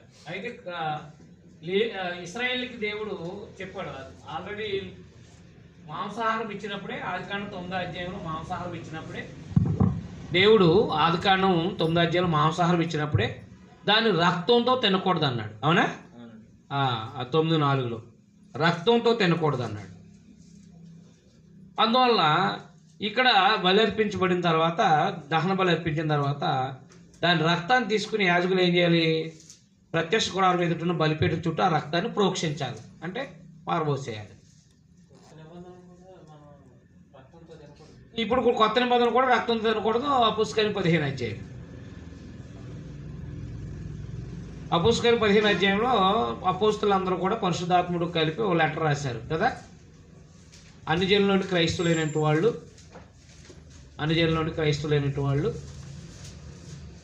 గొంతు పిసికి చంపిన దాన్ని, రక్తాన్ని అవాయిడ్ చేయాలని లెటర్ రాశారు. 19వ వచనం. కాబట్టి అన్ని జనుల నుండి దేవుని వైపు తిరుగుతున్న వారిని మనము కష్టపెట్టక విగ్రహ సంబంధమైన అపవిత్రత అంటే ఏంటి? విగ్రహాలు కనిపించినవి తినకూడదు, జారత్వం చేయకూడదు, గొంతు పిసికి చంపిన దాన్ని, ఎందుకంటే రక్తం అందులో ఉండిపోతుంది కాబట్టి రక్తమును విసర్జించడం అంటే ఏంటి చెప్పండి? విసర్జించడం అంటే ఏంటి చెప్పండి? పూర్తిగా వదిలేయాలి. అది విసర్జించడం అంటే. అర్థమైందా? కాబట్టి క్రైస్తవులు కూడా రక్తాన్ని తినొచ్చా? నేను చెప్పలేదు, అపోస్తులు పరిశుద్ధాత్మ ద్వారా రాయించారు అది. రైట్, వచ్చేయండి ఇక్కడ. అప్పుడు అతడు దహన బలి రూపమైన ఆ పశువు చర్మమును ఒలిచి దాని అవయవములను విడదీసిన తర్వాత యాజకుడైన అహరోను కుమారులు బలిపీఠం మీద అగ్ని ఉంచి ఆ అగ్ని మీద కట్టెలను చక్కగా పేర్చవలను. అప్పుడు యాజకులైన అహరోను కుమారులు ఆ అవయవములను, తలను, పురమును బలిపీఠం మీద ఉన్న అగ్ని మీద కట్టెలపై చక్కగా పేర్చాలి. దాని ఆంత్రములను, కాళ్ళను నీళ్లతో కడగవలను. అది యెహోవాకు ఇంపైన సువాసన గల దహన బలి అగినట్లు యాజకుడు దాని అంతయు బలిపీఠం మీద దహింపవలను. దహన బలిగా అతడు అర్పించినది గొర్రెల యొక్క గాని మేకల యొక్క గాని మందలోనిదైన ఎడ్ల అతడు నిర్దోషమైన మగదాన్ని తీసుకుని వచ్చి బలిపీఠపు ఉత్తర దిక్కున యెహోవా సన్నిధిని దాన్ని వధింపవలను. అది చూసారా? బలి ఎక్కడ ఇవ్వాలి, ఎలా అర్పించాలి, అర్పించిన తర్వాత రక్తాన్ని ఎక్కడ ప్రోక్షించాలి, తర్వాత ఆ అవయవాలు విడదీసి ఆ అవయవాలన్నీ కూడా ఎలా దహించాలి, ఇది చూసారు ఈ క్రమం. ఆ క్రమం ప్రకారంగానే చెయ్యాలంతే. యాజకులు అహరోను కుమారులు బలిపీఠం చుట్టూ దాని రక్తంను ప్రోక్షింపవలను. దాని అవయవములను, దాని తలను, కొవ్వును విడదీసిన తర్వాత యాజకుడు బలిపీఠం మీద ఉన్న అగ్ని మీద కట్టెలపై చక్కగా పేర్చవలను. దాని ఆంత్రములను, కాళ్ళను నీళ్లతో కడగవలను. అప్పుడు యాజకుడు దాన్ని అంతయు తెచ్చి బలిపీఠం మీద దాన్ని దహింపవలను. అది దహన బలి అనగా యెహోవాకు. చూసారా? అది దహన బలి, అది ఇంపైన యెహోవాకు సువాసన గల హోమం. మరి అదేంటి ఇక్కడ ఇంపైన సువాసన గల బలి అంటున్నాడు, హోమం అంటున్నాడు. మరి ఎబ్రీ పత్రికలోనేమో బలి అర్పణ నేను కోరలేదు కానీ, నువ్వు కోరలేదు కానీ నాకు ఒక శరీరాన్ని దేవుడు బలి కోరలేదంట. మరి ఇక్కడేమో ఆయనకి ఇంపైన సువాసన అంటున్నాడు. ఏంటి మరి? ఎబ్రీ 10:5 అది నువ్వు బలులను పాపరాధ బలు కోరువాడు కాదన్నాడు. అంటే భౌతికమైన బలులు దేవుడికి అవసరం లేదు. ఎవరి నిమిత్తం అంగీకరించాడు? ప్రజల పాపాన్ని బట్టి అంగీకరించాడు. అదైనా అదోలేదా? అంటే దేవుడికి అవసరం లేదు. భౌతికమైన బలి ఎవరికి అవసరం లేదు? దేవుడికి అవసరం. అది మనుషులు చేస్తున్న పాపాన్ని బట్టి వాళ్ళని అంగీకరించడానికి ఇది కోరాడు తప్ప అసలు ఆయనకు అవసరం లేదు బలి. భౌతికమైన వాసన ఆయన కావాలా? కాదు కదా. అది మనుషుల యొక్క పాపాలను బట్టి అంగీకరించాడే తప్ప దేవుడికైతే బలి అవసరం లేదు. గుర్తుపెట్టుకోండి విషయం. యేసుప్రభువు కూడా బలి అయింది ఎవరి కోసం? దేవుడి కోసమా మన కోసమా? మరంతే. అదనమాట, గుర్తుపెట్టుకోండి. రైట్. అందువల్ల లేవి కాండంలో బలులు ఎలా అర్పించాలి, ఏ బలి ఎలా అర్పించాలో చెప్పాడు అనమాట. ఇప్పుడు దహన బలి అనమాట. ఒకవేళ గొర్రె కానీ గోవులు కానీ అయితే మరి లేని వాళ్ళు వాళ్ళకి అవకాశం ఇచ్చాడు. చూసారా? అది చూడండి. లేని వాళ్ళు ఏంటి అంటే పేదవాళ్ళు. 14 అతడు యెహోవాకు దహన బలిగా అర్పించినది పక్షి జాతిలోని కానీ, తెల్లగోవులో నుండి కానీ, పావురు పిల్లల నుండి కానీ తేవాలి. యాజకుడు బలిపీఠం దగ్గరకు దాన్ని తీసుకుని వచ్చి దాని తలను త్రుంచి బలిపీఠం దాన్ని దహించాలి. దాని రక్తం బలిపీఠం పక్కన పెండాలి. మరి దాని మలంతో దాని పొట్టను ఊడదీసి బలిపీఠం తూర్పు దిక్కున బూడిదని వేయి చోటు దాన్ని పారేయాలి. అతడు దాని రెక్కల సందని దాన్ని చేర్చాలి, కానీ అవయవ విభాగంలో విడదీయకూడదు. యాజకుడు బలిపీఠం మీద అనగా అగ్ని మీద కట్టెలపైన దాన్ని దహించాలి. అది దహన బలి అనగా యెహోవాకు ఇంపైన సువాసన గల హోమం. ఎవరు అంటే ఇది తేజాలను పోతే, ఇది గోవుని కానీ గొర్రెను కానీ కొని తేలినట్టు వాళ్ళు పక్షి జాతిని వాళ్ళు చదవైందా. అందుకనే యేసుప్రభువు వారు, యేసుక్రీస్తు వారి యొక్క తల్లిదండ్రులు పేదోళ్ళు అని చెప్పడానికి వాళ్ళు గోవులను అర్పించినట్టు ఉంటారు. ఏది లోకస్వార్త 2 అధ్యాయం. పక్షి జాతిని అర్పించారంటే వాళ్ళు ఎవరన్నమాట? పేదవాళ్ళు. అందువల్ల గొర్రెల్ని గోవులను అర్పించగలరు. ధనవంతులు గొర్రెల్ని గోవులను అర్పించవచ్చు. పేదోళ్ళు గొర్రెను కొనలేరు, ఆవును కొనలేరు, కొని అర్పించలేరు. కాబట్టి వాళ్ళు పక్షి జాతిని కొని అది దహన బలిగా అర్పించవచ్చు అండి. చూసారా దేవుడు ఎంత ఆప్షన్ ఇచ్చాడు. ఇప్పుడు మనమున్న ధనవంతుడు తగినట్టుగా వేస్తాడు, దరిద్రుడు తగినట్టుగా వేస్తాడు. ఇద్దరు అంగీకరిస్తాడు. దేవుడు ఇద్దరు అంగీకరిస్తాడు. ఇప్పుడు 1,00,000 రూపాయలు సంపాదించే వాళ్ళు 10,000 వేస్తారు, లేదా 15,000 వేస్తారు. 10,000 సంపాదించేవాడు 1,100 వేసాడు, లేకపోతే 1,000 రూపాయలు వేసాడు. 15,000 ధనవంతుడు వేసాడు, లేకపోతే 1,00,000 రూపాయలు సంపాదించేవాడు వేసాడు. 10,000 సంపాదించేవాడు 1,000 రూపాయలు వేసేవాడు. దేవుడికి అది అంగీకారమా కాదా? ఎక్కువ వచ్చినాయి కదా అని అలా చూడు. దేవుడు సంపాదన తగ్గట్టుగా అర్పించే అర్పణే దేవుడు అంగీకరిస్తాడు అన్నమాట. ఇద్దరిది అంగీకరిస్తాడు. ఇద్దరు సమానమా కాదా దేవుడికి? అంతే. ఎందుకు? ఆయన సంపాదనలో ఆయన తగినట్టుగా అర్పించాడు, ఈయన సంపాదన ఈయన తగినట్టుగా అర్పించాడు. అర్థమలేదు. అందుకని ఎక్కువ ధనం వేయటం అంటే దాని సామర్థ్యం, వాళ్ళ సామర్థ్యం తగ్గట్టుగా వేస్తారు, అంగీకరిస్తాడు దేవుడు. అది ఎక్కువ వేసినట్టు కాదు. అవునా? 1,00,000 రూపాయల వాళ్ళు 15,000 వేసారంటే ఎక్కువ వేసినట్టుగా దేవుడికి ఇవ్వాల్సినంతే ఇచ్చినట్టు అనమాట. అది అలాగే 5,000 సంపాదించేవాడు నెలకి 500 వేస్తాడు, లేకపోతే 600 వేస్తాడు. దేవుడు ఈయన అంగీకరిస్తాడు, ఆయన్ని అంగీకరిస్తాడు. మీకు అర్థం లేదా? అది గుర్తుపెట్టుకోండి. అందువల్ల ఒకవేళ గొర్రెపిల్లలు జాలని ఎడల పక్షి జాతిని దహన బలిగా అర్పించవచ్చు అన్నమాట. ఇది ప్రత్యక్ష గుడారం దగ్గర తీసుకురావాలి ఇశ్రాయేలు ఎవరైనా సరే. యాజకుడు దాన్ని అర్పించాలన్నమాట. తర్వాత 2వ అధ్యాయం నైవేద్యం అంటే చేలో పంటలోది కొంత పంటలోది మనం అది ఇశ్రాయేల్లో అర్పించాలన్నమాట. చూడండి, ఒకడు యెహోవాకు నైవేద్యం చేయనప్పుడు అది అతను గోధుమ పిండిదే ఉండాలన్నమాట. అది నైవేద్యం అర్పించేటప్పుడు ఏం చేయాలన్నమాట? అది గోధుమ పిండిదే ఉండాలి. అతడు దాని మీద నూనె పోసి సాంబ్రాన్ని వేసి యాజకులకు అహరోను కుమారులకు దాన్ని తేవాలి. అందులో యాజకుడు తన చేరతో చేరుడు నూనెయు చేరుడు గోధుమ పిండి దాని సాంబ్రాన్ని అంతా తీసుకుని యెహోవాకు ఇంపైన సువాసన గల హోమం బలిగా పీట మీద అందులో ఒక భాగం జ్ఞాపకార్థంగా దహించాలి. ఆ నైవేద్యం అహరోనుకు అతని కుమారులకు ఉండును. యెహోవాకు అర్పించే హోమములో అది అతి పరిశుద్ధం అన్నమాట. కాబట్టి గోధుమ పిండితో దేవునికి నైవేద్యం అర్పించాలి ఇశ్రాయేలీలు. ఎందుకంటే వాళ్ళ పంట అది. 11వ వచనం, మీరు యెహోవాకు చేయు నైవేద్యం ఏది పులిసిన పొంగిన దాంతో చేయకూడదు. ఎలా చేయకూడదు? పులిసిన పొంగిన దాంతో చేయకూడదు. ఎలా అనగా పులిసిందైనను తేనె అయినను యెహోవాకు హోమంగా దహింపవలదు అన్నమాట. అంటే మన అర్పణ పులిపిండితోనైనా అంటాడు కదా. ఏది? మొదలుకొని పత్రిక 5వ అధ్యాయం చూడండి ఒకసారి.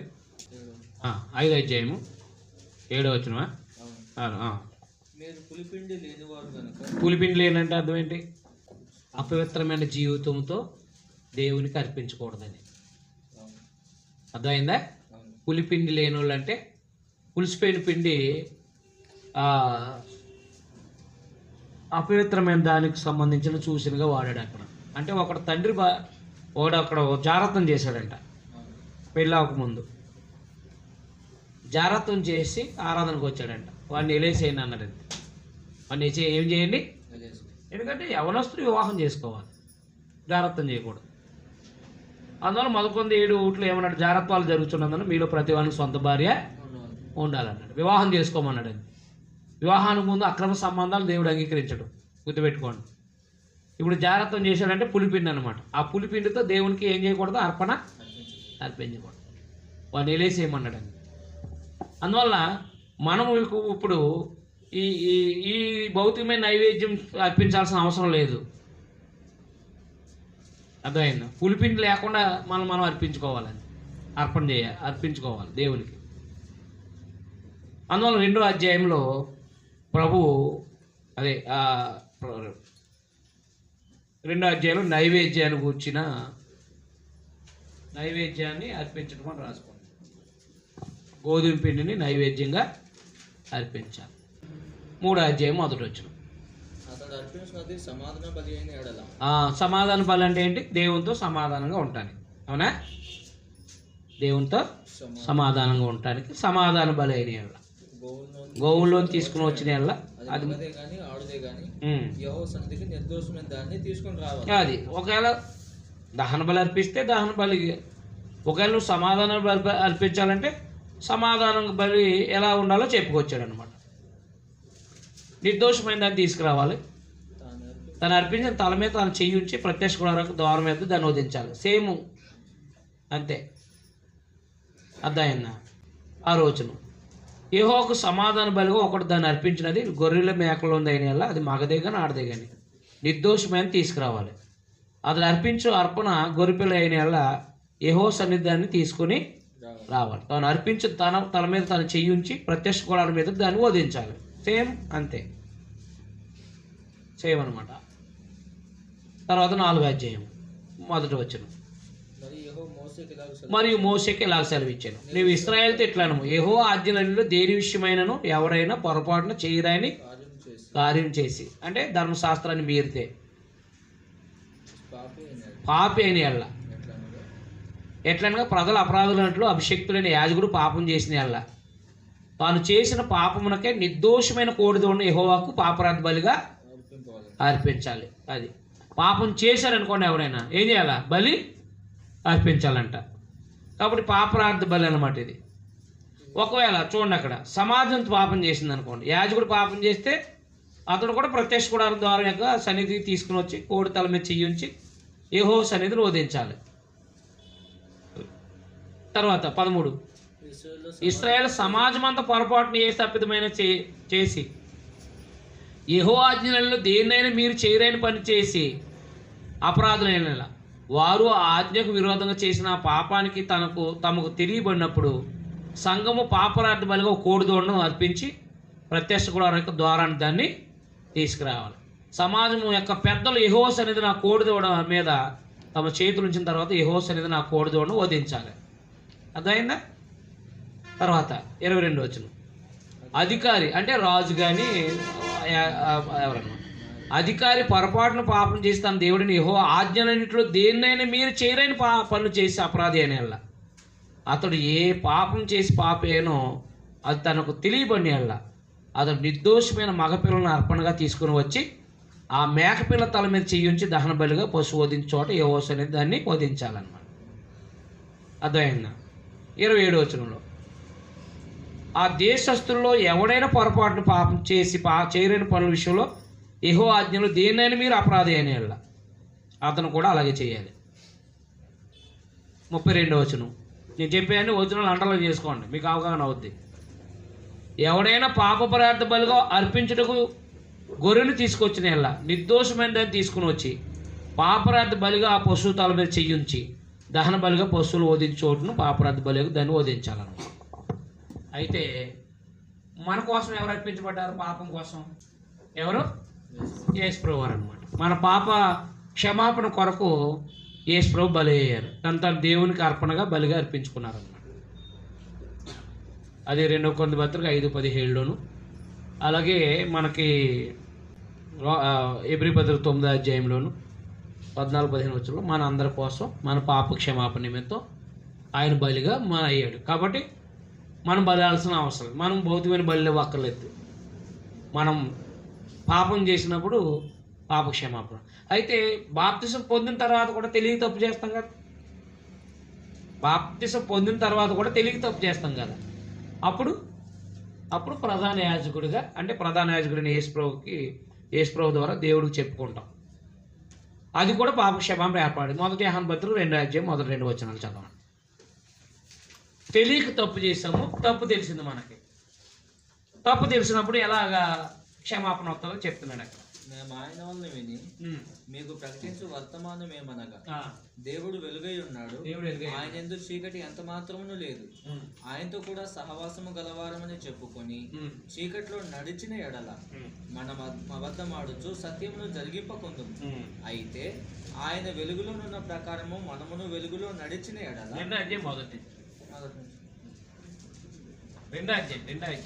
నా చిన్న పిల్లలారా, మీరు పాపం చేయకుండా ఈ సంగతులను మీకు వ్రాయిచున్నారు. అది వాళ్ళు ఎవరు క్రైస్తువులుగా కాదా రాసిన పత్రిక?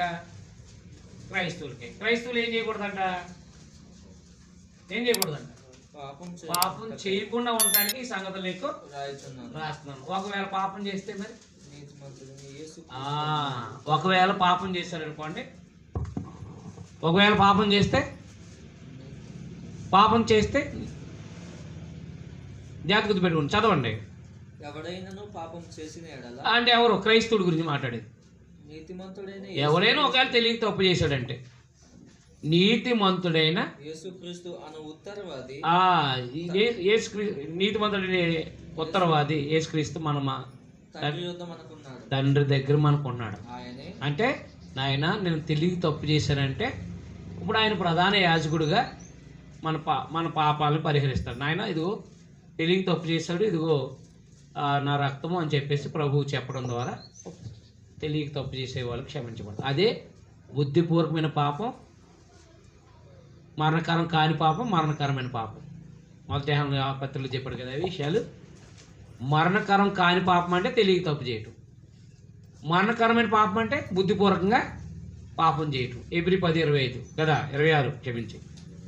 బుద్ధిపూర్వకంగా పాపం చేసిన వాడికి ఇంకా యేసుప్రభు బలి ఉందా? లేదు. కానీ తెలియక తప్పు చేసాము, క్షమించమని అడిగాము, క్షమాపణ వస్తుందా? రాదా? వస్తుంది. ఇది కొత్త నిబంధనలో సిస్టమ్. మన గతంలో చేసిన పాపాలన్నిటికీ యేసుప్రభు బలి అయ్యారు. అందువల్ల మన బాప్తిసం పొందడం ద్వారా మన గత పాపాలన్నీ క్షమించబడతాయి. నిర్దోషులం అవుతున్నాం మనం, నిర్దోషులం అవుతున్నాం యేసుప్రభు రక్తాన్ని బట్టి. రైట్, రక్షించబడిన తర్వాత తెలియక తప్పు చేసాం, బుద్ధిపూర్వకంగా కాదు, అన్ఎక్స్పెక్టెడ్గా ఏదో తప్పు చేసాం. తప్పు చేస్తే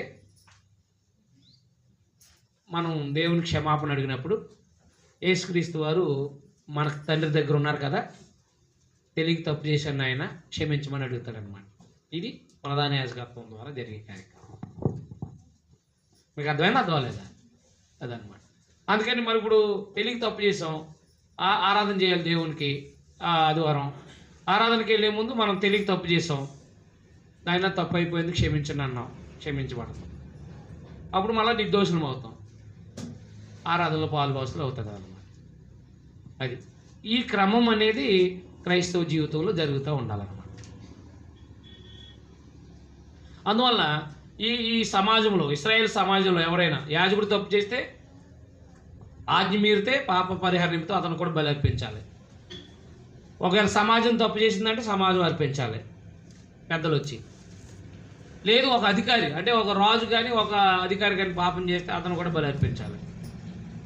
పాప పరిహారార్థ, పాప అంటే పాపం పరిహరించబడ్డానికి బలి అర్పించాలి. అది 4వ అధ్యాయంలో పాపరార్థ బలి ఎలా అర్పించాలో చెప్పాడు అనమాట.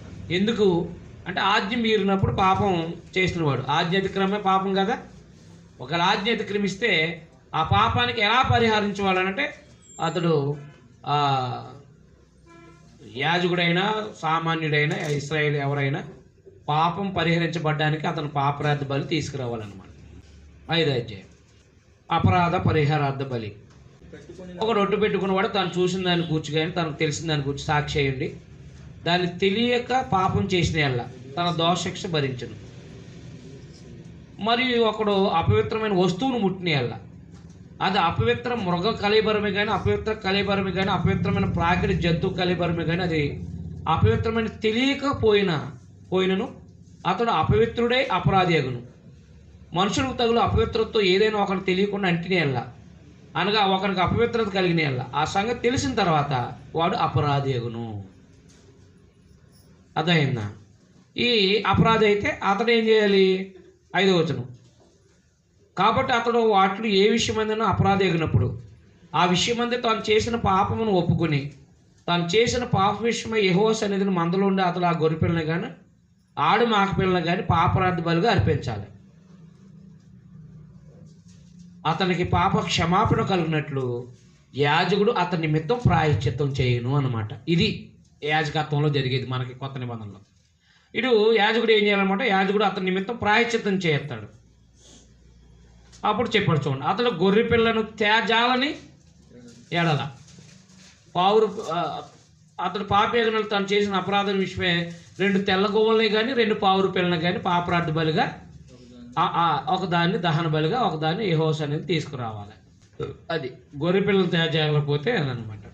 అంటే అన్ఎక్స్పెక్టెడ్గా ఎలాంటిది ఇది రెండో ఇది ఎలాంటిదంటే మనం ఇప్పుడు తెలియక తప్పు చేసిన అనమాట. తెలియక తప్పు చేసాము, తెలిసింది. అంటే ఉదాహరణకి వీళ్ళు అంటే వాళ్ళు తినమన్న జంతువులే తినాలి. అంటే ఒకవేళ కలేబరాన్ని కూడా ముట్టుకోకూడదు. అపవిత్ర జంతువులు పవిత్ర జంతువులు అని ఉంటాయి. 11 అధ్యాయంలో తెలుస్తుందిలే మీకు ఆ విషయాలు. ఒకవేళ తెలియకుండా అపవిత్ర ముట్టేసుకున్నాడు అనుకోండి, ఆ ముట్టుకున్న తర్వాత అతనికి తెలిసింది నువ్వు ఆ జంతువును ముట్టావు కాబట్టి అపవిత్రుడు అని, అంతే వెంటనే బలి అంటే తీసుకెళ్ళి బలి ఇవ్వాలన్నమాట. అపరాధ పరిహార బలి అనమాట. అప్పుడు యాజకుడు ప్రాయశ్చిత్తం చేస్తారనమాట. అలా మనం కూడా కొత్త నిబంధనలు క్రైస్తవులుగా తెలియక తప్పు చేసాం అనుకోండి, మన ప్రధాన యాజకుడు మనకి పాపక్షమాపణ కలిగిస్తాం. చూసారు, లేవికాండం అర్థమవుతేనే కదా కొత్త నిబంధన అర్థమవుతుంది. లేవికాండం అర్థమవుతేనే కదా కొత్త నిబంధన. పాత నిబంధన అర్థం అవ్వకుండా కొత్త నిబంధనలో ఏమీ అర్థం కాదు. అందుకే 5 పుస్తకాలు చాలా శ్రద్ధగానండి, అప్పుడు కొత్త నిబంధన అంతా మీకు అర్థమవుతుంది. అందువల్ల 5వ అధ్యాయంలో అపరాధ పరిహార బలి గురించి రాసుకోండి. 1వ అధ్యాయం దహన బలి ఎలా అర్పించాలి. 3వ అధ్యాయము 2వ అధ్యాయం నైవేద్యం, 3వ అధ్యాయము సమాధాన బలి, 4వ అధ్యాయము పాపరార్థ బలి, 5వ అధ్యాయము అపరాధ పరిహారార్థ బలి. అంటే తెలియక చేసి తెలిసిన తర్వాత దానికి అర్పణ అన్నమాట. 6వ అధ్యాయం 7వ అధ్యాయం ఈ 2 అధ్యాయాలు ఈ 5 బలులు ఎలా ఆ బలుల యొక్క విధులు చెప్పుకొచ్చాడు అన్నమాట. అంటే మీరు ఈ విషయాన్ని జ్ఞాపకం గుర్తుపెట్టుకోండి. 6, 7 ఈ 2 అధ్యాయాలు కూడా వాటి విధులు అన్నమాట. అంటే ఎలా అంటే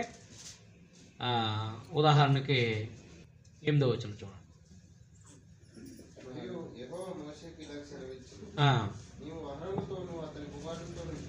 8వ వచనం అండి.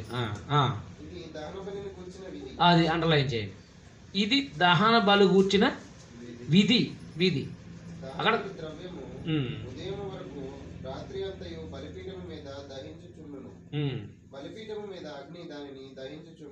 ఇది మనకు అంత ప్రస్తుతం మనం అందులో లేవు కాబట్టి ముందుకెళ్ళిపోతాం. తర్వాత 14వ వచనం నైవేద్యమును గూర్చిన విధి. తర్వాత 11వ వచనం 7, 11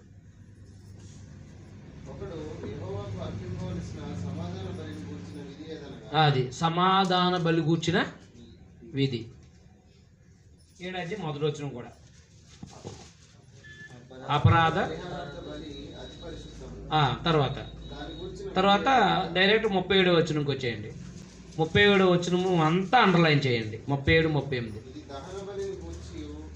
ఈ 2 అధ్యాయాలు 6, 7 అధ్యాయులు ఏంటన్నమాట. దహన బలి గూర్చియు, అపరాధ పరిహార బలి నైవేద్యాన్ని గూర్చియు, పాపరార్థ బలిని గూర్చియు, అపరాధ పరిహారార్థ బలి గూర్చియు, ప్రతిష్టార్పణ గూర్చియు, సమాధాన బలిని గూర్చియు చేయబడిన విధి అన్నమాట. అంటే ఆ ఏమో బలులు 5 అధ్యాయాల్లో ఏ బలి ఎలా అర్పించాలో చెప్పాడు, వాటి విధులు చెప్పుకొచ్చాడు. ఇక్కడ 6, 7 అధ్యాయులు ఏం చెప్పాడు. కాబట్టి 6, 7 అధ్యాయాలు మీరు ఏం రాసుకుంటారంటే ఆ బలుల యొక్క విధులు గురించిన విధులు అనమాట రాసుకోండి. దాని గురించిన విధి అనమాట. 6, 7 అధ్యాయాల్లో ఈ 5 బలులు గురించిన విధులు గురించి తెలియపరిచాడు అనమాట. ఇది ఎలా చేయాలి, దీని గురించిన విధి ఇది, దీని గురించిన విధి ఇది అని చెప్పాడనమాట. తర్వాత 8వ అధ్యాయం 8, 9 ఈ 2 అధ్యాయాలు కూడా మరి మోషే ఏం చేశాడంటే యాజకులుగా అహరోను అతని కుమారుని ఏర్పాటు చేశాడనమాట. చదువుదాం.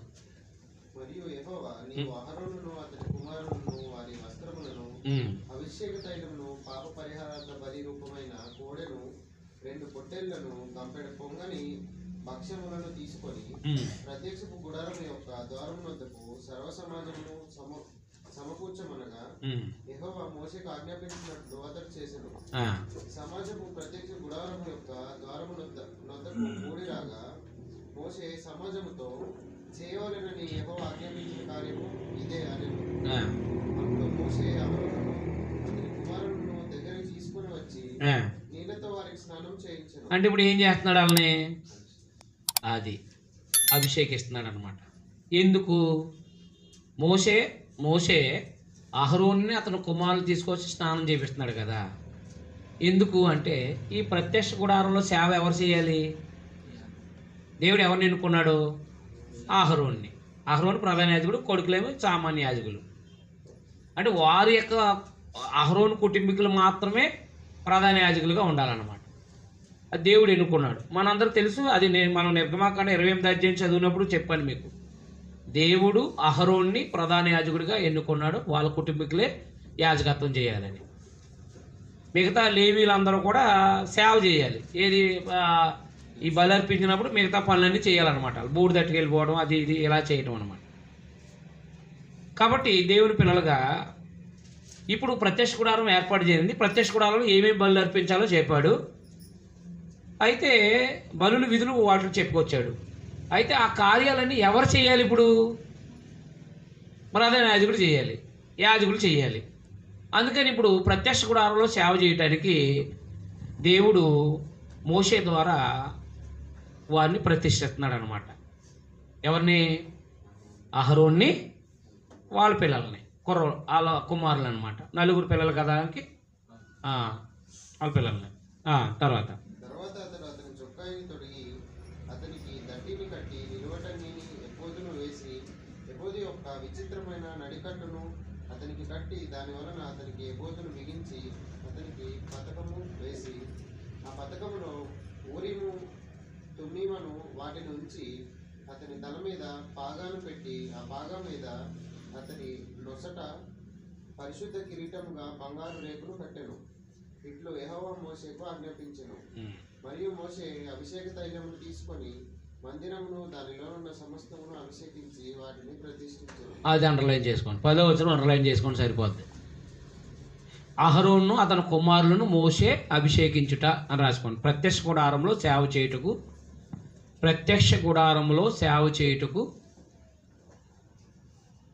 మోషే అహరోనును తన కుమారులను అభిషేకించుట. ప్రత్యక్ష గుడారంలో సేవ చేయుటకు మోషే అహరోనును తన కుమారులను అభిషేకించుట. ప్రత్యక్ష గుడారం నిలబెట్టబడిన తర్వాత ప్రత్యక్ష గుడారంలో సేవ చేయడానికి మోషే ఏం చేశాడనమాట? అహరోను అతని కుమారుల్ని అభిషేకించాడు అనమాట. అభిషేకించి వాళ్ళ కోసం బలి అర్పించాడు. మోషే బలి అర్పించాడు వాళ్ళ కోసం. బలి అర్పించిన తర్వాత 9వ అధ్యాయం చదవండి. 8వ దినమున మోషే అహరోనును అతని కుమారులను ఇశ్రాయేలీయుల పెద్దలను పిలిపించి అహరోనుతో ఇట్లనెను, నీవు పాప పరిహారార్థ బలిగా నిర్దోషమైన ఒక కోడెదూడను, దహన బలిగా నిర్దోషమైన ఒక పొట్టేలును యెహోవా సన్నిధికి తీసుకొని రమ్ము. మరియు నీవు ఇశ్రాయేలీయులతో, మీరు యెహోవా సన్నిధిని బలి నర్పించినట్లు పాప పరిహారార్థ బలిగా నిర్దోషమైన మేకపిల్లను, దహన బలిగా నిర్దోషమైన ఏడాది దూడను, గొర్రెపిల్లను, సమాధాన బలిగా కోడెను, పొట్టేలును, నూనె కలిపిన నైవేద్యమును తీసుకుని రండి. నేడు యెహోవా నీకు కనబడును అని చెప్పును. మోషే ఆజ్ఞాపించిన వాటిని వారు ప్రత్యక్ష గుడారము ఎదుటికి తీసుకుని వచ్చింది. సమాజమంతయు దగ్గరకు వచ్చి యెహోవా సన్నిధిలో నిలవగా మోషే, మీరు చేయవలనని యెహోవా ఆజ్ఞాపించినది ఇదే, అట్లు చేయుడు. అప్పుడు యెహోవా మహిమ మీకు కనబడనుండెను. మరియు మోషే అహరోనుతో ఇట్లనెను, నీవు బలిపీఠం వద్దకు వెళ్ళి పాప పరిహారార్థ బలిని, దహన బలిని అర్పించి నీ నిమిత్తమును ప్రజల నిమిత్తమును ప్రాయశ్చిత్తము చేసి ప్రజల కొరకు అర్పణము చేసి యెహోవా ఆజ్ఞాపించినట్లు వారి నిమిత్తము ప్రాయశ్చిత్తము చేయము. అది ఇప్పుడేమో 8వ అధ్యాయంలోనేమో మోషే అభిషేకించాడు, మోషే వారి కోసం బలి అర్పించాడు, అవునా? ఇప్పుడు 9వ అధ్యాయంలో ఎవరు ప్రారంభించారు పని? అహరోను అన్నమాట. అంటే చెప్పాడు అనమాట. మోషే చెప్పాడు అహరోనుతో, నీవు నీ కోసం ప్రజల కోసం పాప నిమిత్తం బలి అర్పించమని చెప్పి. అంటే ఇప్పుడు పని ప్రారంభించారనమాట. 9వ అధ్యాయంలో ప్రత్యక్ష గుడారంలో ఏం చేశారు? పని ప్రారంభించారు. ఎవరు? అహరోను అనమాట. 8వ అధ్యాయంలో అభిషేకించింది ఎవరు? మోషే. అది గుర్తుపెట్టుకోండి. అందువల్ల ఈ 9వ అధ్యాయంలో అహరోను దాని బలులు అర్పించుట ప్రారంభించడం అంటే ప్రత్యక్ష గుడారంలో పని చేయుట ప్రారంభించుట అని రాసుకోండి. ప్రత్యక్ష గుడారంలో పని చేయుట ఆరంభించుట. అది 8వ అధ్యాయంలో మోషే అభిషేకించాడు, వాళ్ళ కోసం బలి అర్పించాడు. ఇప్పుడు 9వ అధ్యాయంలో ఈయన పని ప్రారంభించేశాడు. ప్రధాన యాజకుడుగా తన పనిని ప్రారంభించేశాడు అనమాట. ప్రారంభించాడు. 10వ అధ్యాయము. అహరోను కుమారులైన నాదాబు అబీహులు తమ తమ ధూపార్తులను తీసుకొని వాటిలో నిప్పులుంచి వాటి మీద ధూపద్రవ్యము వేసి యెహోవా తమకు ఆజ్ఞాపింపని వేరొక అగ్నిని ఆయన సన్నిధికి తేగా యెహోవా సన్నిధి నుండి అగ్ని బయలుదేరి వారిని కాల్చివేసెను. వారు యెహోవా సన్నిధిని మృతి పొందిరి. అది ఏమైపోయారు వీళ్ళు? పనిలో దేవుని వాక్యానుసారంగా చేయలేదు వీళ్ళు. పని ఎలా చేయలేదు వీళ్ళు? దేవుని వాక్యానుసారంగా చేయలేదు. అంటే దేవుడు చెప్పినట్టుగా చేయలేదు. అది అందుకు ఏమయ్యారనమాట? వాళ్ళ ప్రాణాలు పోగొట్టుకున్నారు. ఆలోచన చేసుకోండి. దేవుని యొక్క పని చేయటం అంటే మనం చాలామందిని నడిపించాలి. మనం గుడ్డివాళ్ళం అయితే వాళ్ళు కూడా మనం గుంటలు పడితే వాళ్ళ గుంటలు పడతారు. అవునా కాదా? అందుకని కొత్త నిబంధన ప్రకారంగా మనము దేవుడు ఆజ్ఞాపించినట్టుగానే ఆరాధన చేయాలి. సొంత పద్ధతులు మానవ పద్ధతుల్ని ఆరాధనలోకి కలపకూడదు. కలపొచ్చండి? కలపకూడదు. అంటే దేవుడు ఆజ్ఞాపిస్తే చేయలేదు మానే. ఎందుకు బాధ నీకు? మీకు అర్థమైందా? దేవుడు కల్పించాల్సిన అవసరం ఏముంది? అంటే మనుషులు ఆడెవడో పొగెడుతున్నాడంట. అది అన్నాడు ఆరాధనలో ఏమెడుతున్నాడంట? పొగ కింద నుంచి పొగెడుతున్నాడంట. ఇంకొక ఆయన తిడుతున్నాడు, పొగ నీకు కావాలా దేవుడికి కావాలని. ప్రజలకి ఆరాధన చేసేది ఎవరికి? దేవుడికి. పొగ ఎవరికి? మానవులకి. అంటే ఇలా పొగ పెడితే అదొక అట్రాక్టివ్గా ఉంటుంది కదా జనాలకి అన్నమాట. ఇలాగ ఎవడు ఇష్టముండో వాడు పద్ధతులు కలిపేస్తున్నారు. అవునా? ఒకటి గట్టిగా ఇచ్చాడండి, నువ్వు సినిమాలు చూసి సినిమా సిస్టమ్ ఆడుతున్నావు, ఎందులోని నీ సొంత పద్ధతులు ఇట్టావా దేవుడు మామూలు ఊరుకోడని చెప్పేసి. వాయిద్యాలు కూడా పాత నిబంధనయే కదా, కొత్త నిబంధనలు ఈ సొంతం కల్పించేశారు. వాయించి పడేస్తారంటే ఎవరికి అర్థం అవ్వకుండా పాటలు. కాబట్టి కల్పించకూడదు. మీకు అర్థమైందా? మనం ఏం చేయకూడదు? కొత్త నిబంధన ఆరాధనలో పాత నిబంధన ఆరాధన కలపకూడదు. అవునా? పాత నిబంధన ఆరాధనలో ఉపయోగించి కొత్త నిబంధన ఆరాధనలో కలపకూడదు. అది గుర్తుపెట్టుకోండి. అందుకని దేవుని పిల్లలుగా మన 10వ అధ్యాయం ద్వారా నేర్చుకునే అంశం ఏంటంటే తెలుసా? దేవుడు ఆజ్ఞాపించినవి మాత్రమే ఆజ్ఞాపించాలంతే, మాట్లాడాలి మనం. దేవుని ఆజ్ఞాపించలేని కార్యాలు మనం చేయకూడదు. అది ఆరాధనలో. అందువల్ల ఈయన వీళ్ళు చిన్న చిన్న దోపార్తుల్లో ఈ యొక్క దూపవేదిక మీద ఉన్న ఆ నిప్పులు తీసుకుని అక్కడ దూపం వేస్తారు కాబట్టి ఆ దూపం వేసే ఆ నిప్పులే తీసుకుని ఆ దూపవేదిక మీద నిప్పులు తీసుకుని వీళ్ళ చిన్న చిన్న దూపార్తుల్లో ఆ నిప్పులు ఎత్తి వాళ్ళు దూపం వేయాలి యాజకత్వం. కానీ వీళ్ళు ఏం చేశారంటే బయట నుంచి తెచ్చుకున్నారు. అదనమాట. అంటే ఏం చేశారనమాట? దైవ కార్యాన్ని దైవ చిత్తానుసారంగా చేయకుండా సొంత విధానంలో చేశారనమాట. అది సొంత విధానంలో ఎప్పుడైతే చేశారో అప్పుడు వాళ్ళు ఫెయిల్ అయిపోయారు, ప్రాణాలు పోగొట్టు. అందుకని మనం కూడా ఇప్పుడు ఏం చేయాలి? మొదటి శతాబ్దంలో పరిశుద్ధాత్ముడు అపోస్తుల ద్వారా ఏవైతే చెప్పారో ఆ ప్రకారంగా మనం కూడా నేడు ఆరాధన చేయాలంటే. మీకు అర్థమైందా? సొంత విధానంలో అంటే మానవ కల్పితాలని ఎప్పుడు కూడా సంఘంలోకి రానివ్వకూడదు. ఒకవేళ మనం దేవుని వాక్యాన్ని కలిపామంటే చెడిపోద్ది. దేవుని వాక్యాన్ని కలిపామంటే ఏమైపోద్ది? వాక్యం కలిపామా చెడిపోద్ది. చెడిపోయిందంటే దేవుడు అంగీకరించిన ఆరాధన. అందుకని మానవ కల్పిత పద్ధతులతో ఆరాధన చేయకుండా ఆజ్ఞాపించిన విధంగా, అనగా యేసుప్రభువు ఆజ్ఞాపించిన విధంగా ఆత్మతో సత్యంతో ఆరాధించమన్నాడు. ఆత్మతో సత్యంతో ఆరాధించబడాలి. ఆత్మతో సత్యంతో ఆరాధించడం అంటే వాక్యానుసారంగా మన హృదయపూర్వకంగా దేవుణ్ణి ఆరాధించాలి. మీకు అర్థమైందా? అర్థం అవ్వలేదా? అది కాబట్టి లేఖనాల ఆధారంగా మనం ఆరాధన చేయాలి. అంతేగాని మనం ఇష్టం వచ్చినట్టు ఆరాధన చేయకూడదు. ఒకవేళ వాక్య విరుద్ధంగా మనం ఆరాధన చేయడానికి పూనుకుంటే మనం ఇక్కడైతే దేహాలు ఇడిచిపెట్టేశారు, మనకైతే నిత్యత్వంలో చోటు ఉంటుంది. అంటే నిత్య నరకంలోకి వెళ్ళిపోతాం అన్నమాట. మీకు అర్థమైందా? అర్థం లేదా? అది అబద్ధ బోధకులందరూ ఎక్కడికి వెళ్తారు? అబద్ధ బోధకులందరూ ఎక్కడికి వెళ్తారు? అబద్ధ బోధకులు అంటే కల్పించిందనే కదా అర్థం. అబద్ధ బోధ అంటే ఏంటి? సగం నిజం సగం అబద్ధం. అదే అబద్ధ బోధ. ఏదైనా తోటలో మీరు చావనే చావరు, అబద్ధం. అవునా కాదా? ఈ పండు తినదినమున నిశ్చయంగా చచ్చిపోతాడు దేవుడు అన్నాడు. మీరు చావనే చావరు అన్నాడు. మంచి చెట్లు ఎరుగుతారన్నాడు. అది ఒక వాస్తవం. మంచి చెట్లు ఎరుగుతారనేది వాస్తవం, కానీ చావరనేది అబద్ధం. అది ఆ రెండు కలిపి చెప్పడం అది అబద్ధ బోధ అంటే. అలా సగం అంటే కొన్ని మానవ కల్పితాలు, కొన్ని ఏమో దైవికమైనవి కలిపి చేయకూడదు అన్నమాట. అందుకని యాజకత్వం అనగా దేవుని పిల్లలైన మనం ఇప్పుడు యాజకులం, క్రైస్తవులైన యాజకులం. ఆరాధన మన సొంత పద్ధతుల్లో చేయకుండా అపోస్తులు ఎలా ఆరాధన చేశారో మనకు పత్రికల్లో ఉన్నాయి. ఒకటి కీర్తనలు పాడారని ఉంది, అవునా కాదా? వాక్యం చెప్పారని ఉంది, ప్రభు త్యాగాన్ని జ్ఞాపం చేసుకున్నారని ఉంది, కానుకలు అర్పించారని ఉంది. మనం ఆ క్రమంగా మన దేహాన్ని పరిశుద్ధంగా ఉంచుకొని మనం ఆ క్రమంగా దేవుని ఆరాధిస్తే కనుక అది దేవుడు అంగీకరించే ఆరాధన. కల్పితంగా చేయకూడదు. ఎప్పుడు కూడా మన సొంత పద్ధతులు దేవుని వాక్యాన్ని కలపకూడదు. కలిపామా వాక్యం ఏమైపోద్ది? చెడిపోద్ది. అందుకని మేము కలిపి చెరిపడు అనేకుల వలె ఉండక అన్నాడు పౌలు గారు. మేము కలిపి చెరిపడి అనేకుల వలె ఉండొద్దు. అందుకని దేవుని పిల్లలుగా ఆరాధనలో సొంత పద్ధతులు కలపకూడదు అన్నమాట. సొంత పద్ధతులు విధానాలు కలపకూడదు అంటే గుర్తుపెట్టు. 10 నిమిషాలు బ్రేక్ తీసుకోండి. 11వ అధ్యాయం నుంచి మనం